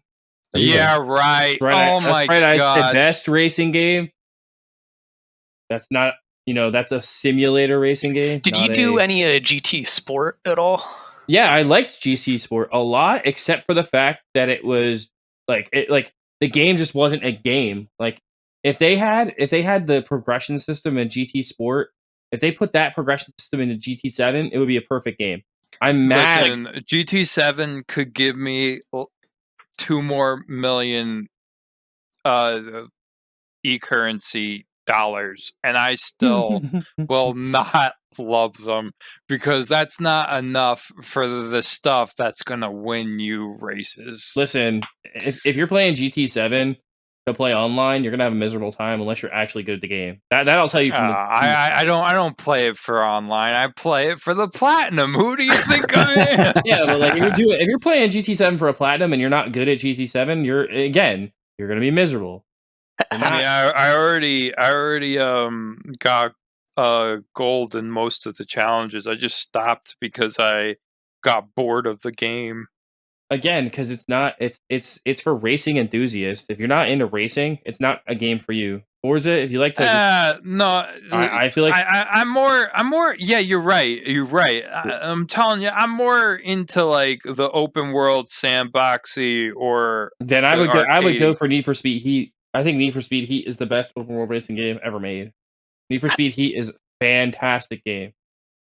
I will not buy any more stuff from EA. What? I played that like 2016 Need for Speed beta for literally less than a minute and deleted it because I hated the handling model. I'm like, I'm never touching this again. Oh yeah, I know what you're talking. Yeah, that game is broken as shit.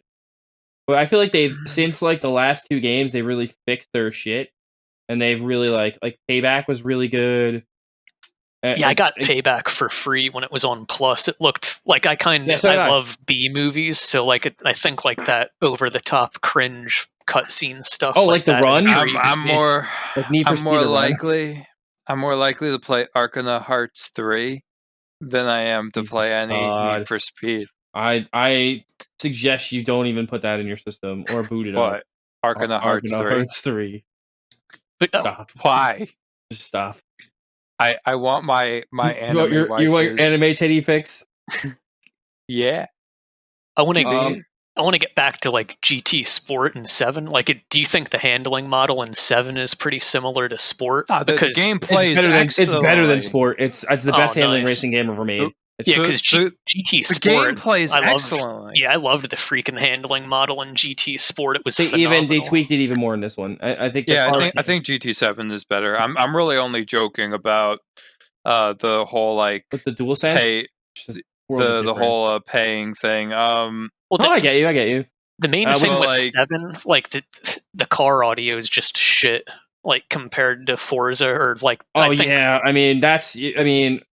wish they'd really step their game up on that. Like it's better than what it was, especially like on 5 and 6. But I mean, like even the tiny PS3 I get it. like the developers for like Assetto Corsa Competizione, like they're just some rinky-dink little Italian studio, and like I think they've got the best car audio of any game.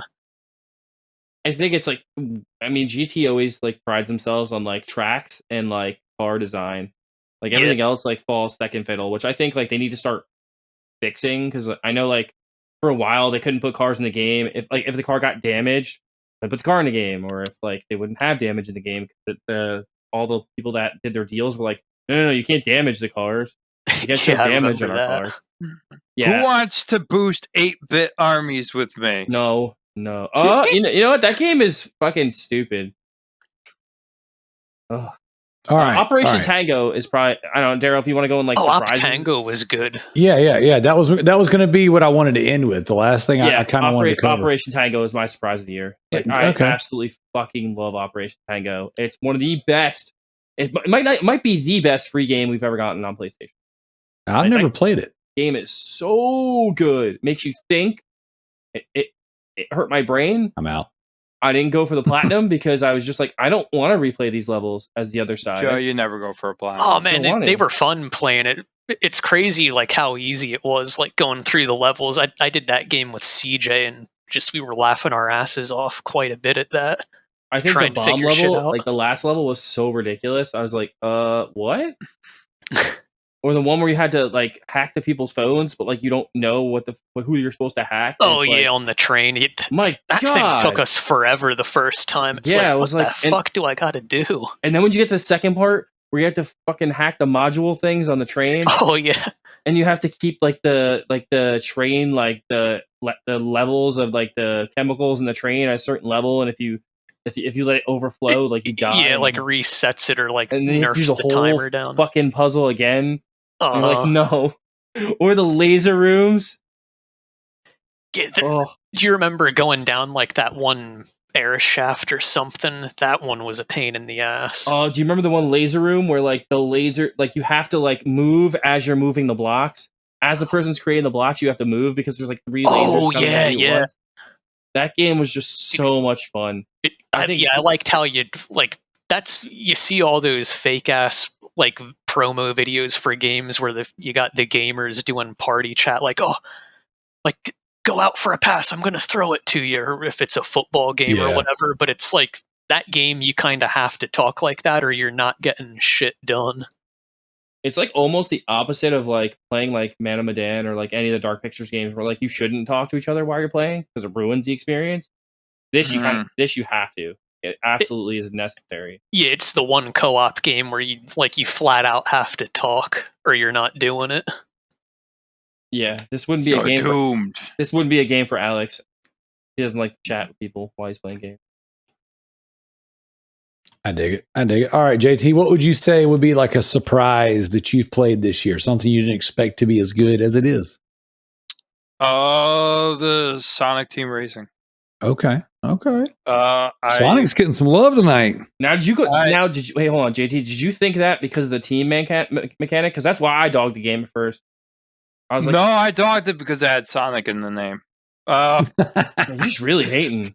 But like, I am gonna go back and platinum that game. I already have gold in all of the hard missions, right? Like I have gold. I just need to get all the keys. And you could do that on easy.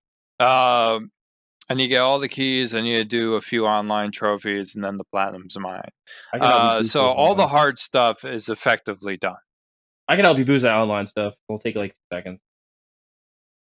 There you go. All right, Stylin, what would you say something you played this year that was a surprise to you, that was better than you thought it was going to be?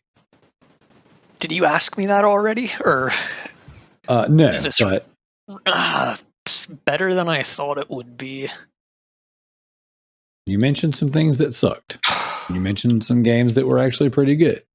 But I tend to, and this is where my train of thought is, because this happened to me.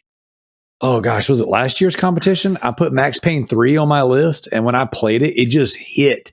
Like it hit at I didn't know I needed Max Payne 3 like I did. And when I played that game, I just freaking loved it.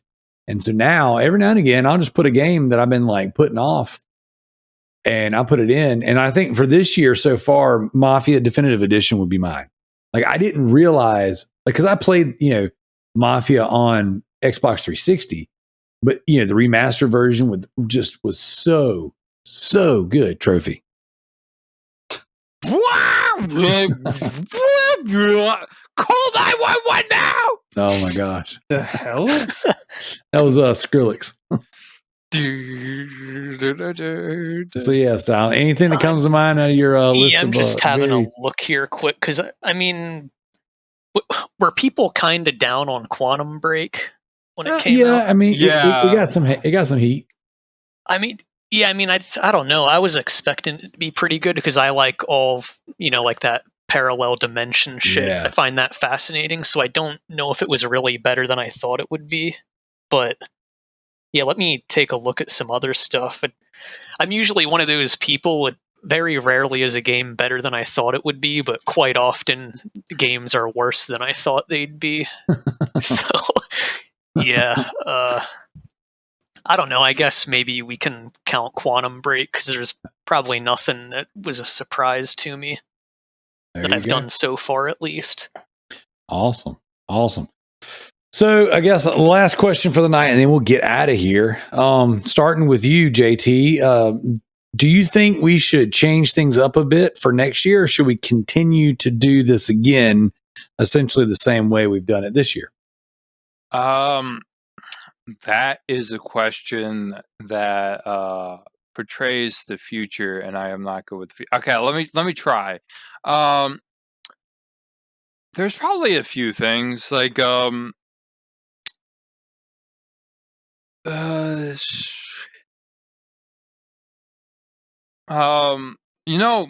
of the stuff that I was gonna say, I kind of changed midway, anyways. Like the whole collections thing for the for games that have a separate trophy list but not separate achievements in particular, I just changed that on a whim. I didn't even ask for permission. I kind of just changed it. Dang, the commissioner's just doing what he wants. Well, no, I felt like it was a justifiable change because an executive order. These like the Assassin's Creed, the Spyro, the games that do have separate lists other places but don't in others. It feels kind of weird to accept points from other and give out a different point structure to another person versus another person because this is not a separate list, when we clearly know that this is this. It's the same list, just put in just 3,000 gamer score. Like it's clearly the same list. And what you're referring to is that the way that the Xbox compiles achievements and how for their collections, yeah. And how PlayStation now, does individual lists per game. All of the game, all collections will not be by this rule. It's just the ones that are, because PlayStation also has collections like the Mega Man ones that are not separated. Right? So we wouldn't separate that for the Xbox. It's just the ones that have a separate list somewhere else. So that way it's a fair, even distribution of points. Plus it adds more points to the pool, and I always say more points to the pool is a great thing. There you go. I think something we should enforce with all this like macro talk, which is something to talk about, like it is in the future, I probably will enforce that we will have a similar structure of no hacking rules like PSN profiles and the achievement rules that the true trophy sites go by. So that way we can officially just say it's not allowed. How are you gonna govern that though? Like that's my I don't know how. That's like a. I feel like you're gonna have a hard time. I mean, like you're setting up more work for yourself. I'm doing this for the so that people don't stupidly say that they do it. Trick. So what you're trying to say is you don't think he really cheated? No, I think he cheated. I just think that if he was smart, he wouldn't have said anything. So basically, it's the macro clause. Oh gosh, the macro clause. Keep it to yourself, bitch. Like, why would? Wow. Hostility. I don't know why we don't want to hear it. If we hear it, you don't get anything for it. It's like you turn in a math test at school. Hey, I had the answers for this, teacher. Like, who the fuck says you're gonna cheat? Don't tell her. Yeah, it's common sense. So like, this is just like one of those things. Like, we'll have it laid out, and so I'm not actually gonna say anything, but maybe it'll stop people from being stupid. So basically, what the commissioner is telling everyone is cheating's allowed. Just don't get caught. Yeah, I mean, you could cheat anywhere, and as long as you don't get caught, I mean, it's not cheating, right? How would you know if it's cheating or not? Yeah, well, just like I said before, cheat in your games, not in your relationships. All right, Stylin. Yeah, what do you think? Keep it the same for next year or change it up a bit? Give me feedback. Yeah, the one rule, obviously, like I always thought it was stupid with the separate lists thing, but then when I did Mass Effect, I'm like, I'm just gonna mention it. I mean, that got changed, which is good. And I mean, if JT likes more points on the table, and it's not because I'm doing Train Sim World 2 with over 50 plus DLC, but all right, we're not doing DLC. It'd be nice to see some, maybe you know what I might do. If you like, we'll do like so you got the platinum and then you get the diamond point for like getting all the DLC. Yeah, that would be nice. Yeah. Why not, Joe? Because you choose to do DLC. It's on your own terms. And yeah, but you don't well, you have also to do it. You don't, but like you don't have to get that point. Like you don't get the point for the platinum all the time. You choose to do that. Correct. It's the same exact thing. So why can't we? Yeah, that'd be nice for one. Hello, Joe. I pretty much debunked your whole fucking thing. No, because I feel like you're just making it more difficult. Why would I make it more difficult? You don't have to do it. No, you don't get it. Because then you're going to open up a can of worms where like... What's a can of worms? The like DLC can of worms. Yeah, well, what is it? If a game has DLC, you have 100% on the game, then it's easy to see, like, there's the diamond point, the base. And I'm not saying each DLC pack. I mean, like, literally getting the 100%. Yeah, 100%. The perfect game. Oh, so you're saying just the profile has to be 100% still? Basically, I'd have 4 points for a lot of the games I did instead of 3. because much, 'cause they have he DLC. did all of the DLC packs. I'm not saying each DLC pack is going to be worth a separate point. No, I know. I get what you're saying. I just feel like it's like the whole point of Backlog Beatdown is to play more games, not get more points for a single game. But That's Joe, always I'm been- a completionist, man. I got it. You're- That's my problem. That's not my you're problem. hurting him, It's not Joe. called- it's not You're called the hurting him, completionist But beatdown. Joe, I'll riddle you this. I'll riddle you this. Are you ready? Are you ready? Go ahead. There are completionists who have a backlog, Yeah, there's Wink, there's wink. a lot of them who have backlog. and the DLC is included. DLC we can ponder on. The reason why I've stayed away from DLC for 3 years now, for 3 years I stay away from DLC because that is a slippery slope. You start having people go, well, what about this DLC? What about this one? Some DLC is just like they added, a multiplayer mode that doesn't get you anything. Yeah, you're you have to right. start doing more investigating. Which is the reason why I said at first, no, we're not doing DLC. Which I'm still inclined to say that we're not doing DLC. I was just making arguments for it. Yeah, I like it. I like it. A 4 would be nice and easy, though. Wouldn't Yeah, be it the most would, wouldn't it? complex thing. And something else, too, just because obviously I go through the suffering of long games. Like, I know there's the hour minimum.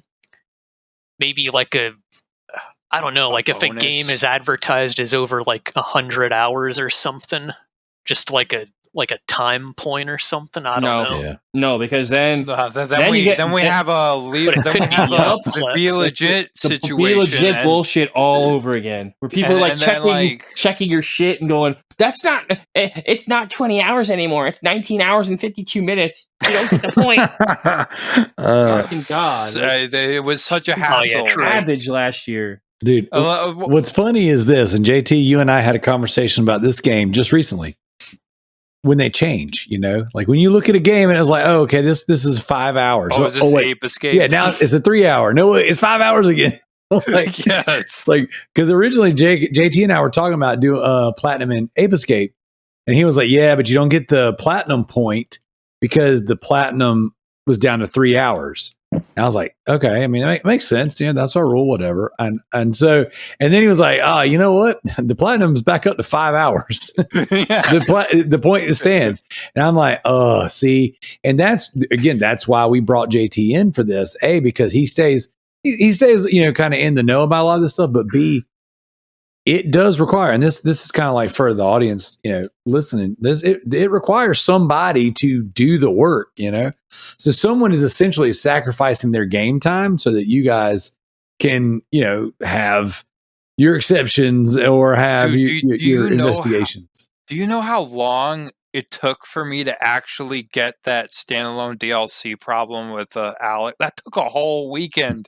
And so many dumb look arguments. that shit up. Yeah, but if it's standalone, so that's another rule. So if it's standalone DLC, is it a whole point? Because it's standalone. If I can purchase the game standalone and I don't need the main game to play it, then standalone operates as a whole game, so it's a potential 3 points. Man, it's 2 points because it's not a standalone. It's not. We're treating it like a collection because it's still a combined list. You could buy it. You're talking about that one in particular, right? Yeah, it's like Left Shovel Behind. Knight, right? It's like Left Behind. Left Behind is its own game though. Completely. No, but it's a combined list still. I'm looking it up. It actually has its own list, doesn't it? No, it does not. See, Joe, it does not. Okay, so so a combined list doesn't mean that it combines to the score. It means that it's combined within the trophy list within the game of the original trophy list, not a separate list. Left Behind has a separate list.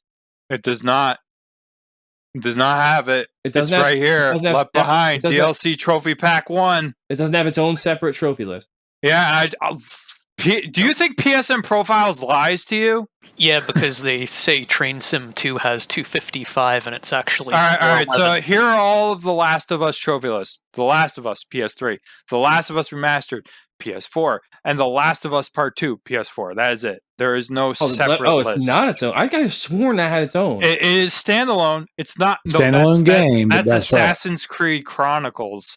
I mean, not Chronicles. Assassin's Creed Freedom Cry. Freedom Cry. Right. That one has Yeah, that one's attached to the game, but well, like it's attached to the list-wise. game, but it also has its own standalone version. Yep, I remember that. So we treated it like that, where we treated the Shovel Knight one like Last of Us, the Last of Us standalone, where basically you only get +2 for it. Yep. See, but I think you should get a +3 because you each can't, because it's each- like a collection. It's like a collection. But again, I could debunk your whole thought process. If I play that on Switch, right? If I play Shovel Knight standalone on Switch or on a 3DS, because I think you could buy them separately on 3DS. You couldn't buy them separately on the Switch. Yeah, it's all one bundle. You probably could. No, on Switch you can't. On Switch, because on Switch only Treasure Trove exists.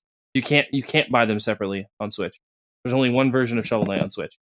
The version that Alex is playing the OG version, I think. Alex is playing the version that is on is combined with the actual Shovel Knight. Yeah, he's playing the original PS4. So not playing for Treasure Trove. that version, because the Switch version does not have trophies. That rule is only for trophies. Switch does have trophies. Achievements. Has achievements.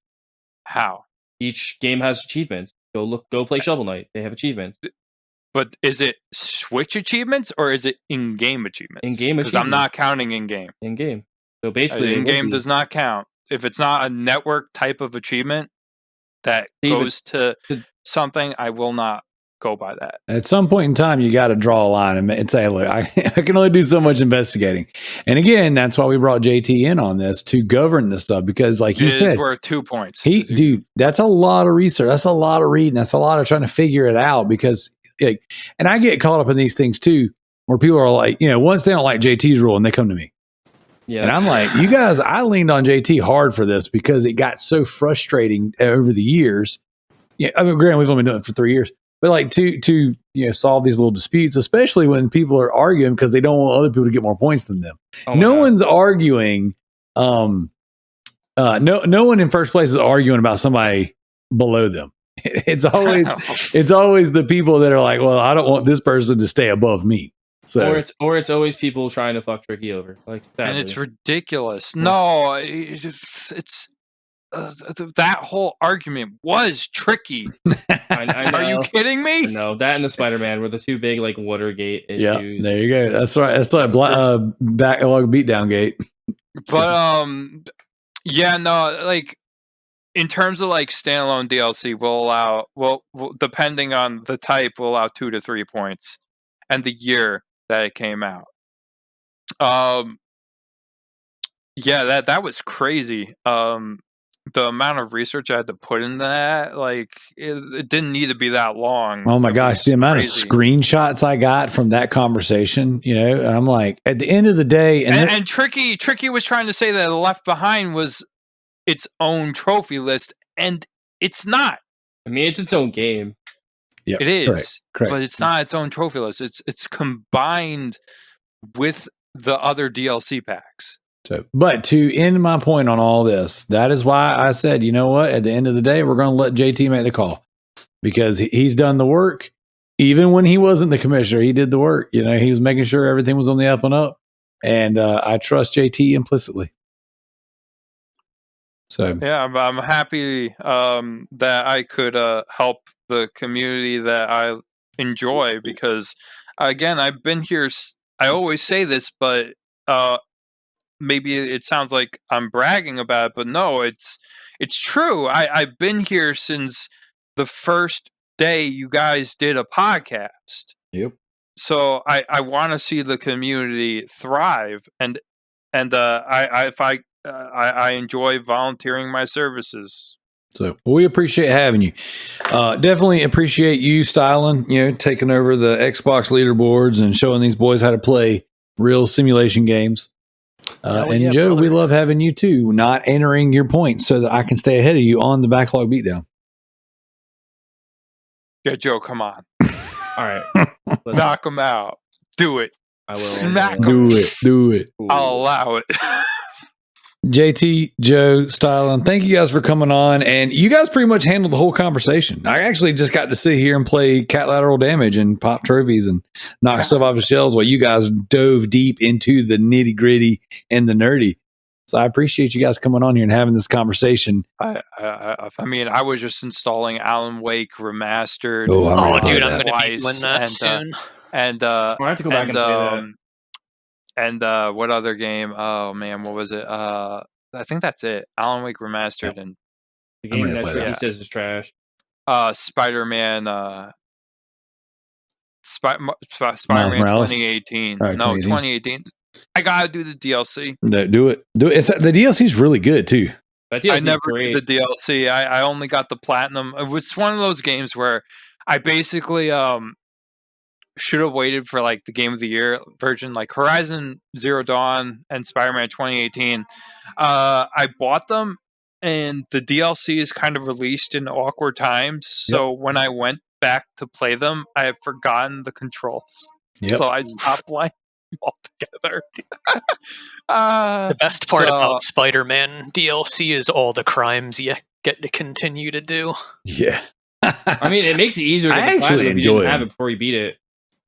Like that's I can't wait to do it because like I just brushed up on the skill of Spider-Man because I rebeat it on the Chosen Seagull, so now I'm gonna go back and do the DLC on that one sequel. That's definitely a trend with you three, though. I've heard a lot of "I've beat it again," or "I'm gonna Yes. play it again."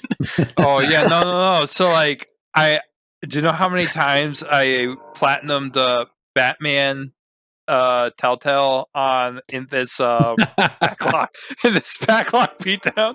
Geez, Every year. probably like six Every year. times. No, three actually. I only platinumed it 3 times if you don't include Enemy Unknown. just keep pressing it. I platinumed it 3 times this year. That's Good amazing. lord.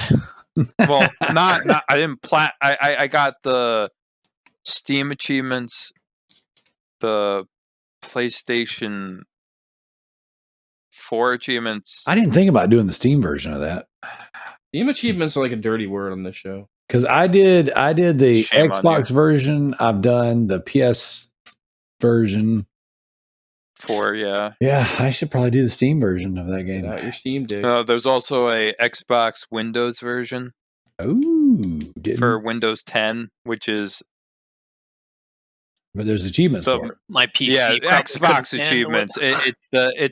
It's the Microsoft Store equivalent of Steam, which is Trash. Get out your Steam- yeah, no, it is. Yeah, the whole PC Microsoft Store just fucking do it. Oh, on dude, Steam. it's like they refuse to take your damn money. Get out your Steam dick. just go to fucking Steam. The amount of times I went to get stuff off the online store for the Xbox, like when they had the 20-year anniversary, like that special website livery was technically a different website. I'd put shit in my cart, click on my cart to check out, then it's like, oh, sign in when I'm already signed in because it's technically 2 sites. It's just a nightmare. Yeah, their 360 marketplace on the website and versus their normal marketplace. They're 2 different websites as well. Yeah, I saw the This jank is 360 the was separate. PS3 store. Yeah, you could still use your debit and credit card for like the 360 store on the 360 and on the website too. It's like the one thing you gotta give to Microsoft is like they They're know too how lazy to to shut shit down. preserve their shit. Let's get out of here. This has been the Loot Bros podcast. Thank you guys so much for coming on here and listening to all of the jibber jabber, all the good quality gaming stuff we've had tonight. I hope you guys enjoyed it. Thank you guys for coming on. And this is it. We're out of here. Bye. Later. Peace. All right, everybody, I'm coming in here to drop you something brand new, something different. So here is a song we've been working on for a little while now. It's not complete. I've got leads and different guitar pieces that I'm going to put in there that we're in the editing phase on right now, but it has 2 guest vocal spots. This is an instrumental track that I've used for the Sounds Heavy podcast intro. And this is technically an old breakdown song that we would do live. And we put this on our first EP. That's called Everybody's Breakdown, or at least the original version was called Everybody's Breakdown. This version is called EVBD, Everybody's Breakdown. But it's just different. And this time it's got actual real lyrics to it, opposed to the silly, goofy stuff we did in the original version. And it's got 2 guest vocal spots. One is Zach from Blue Fire Horizon, and the other is Christopher Johnson from Hard Look and Benevolent.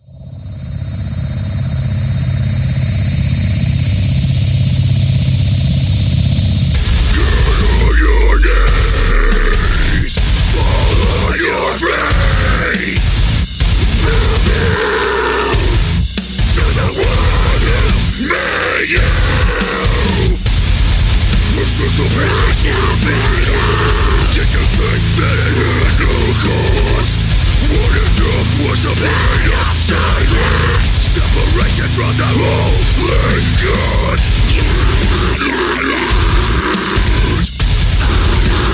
God.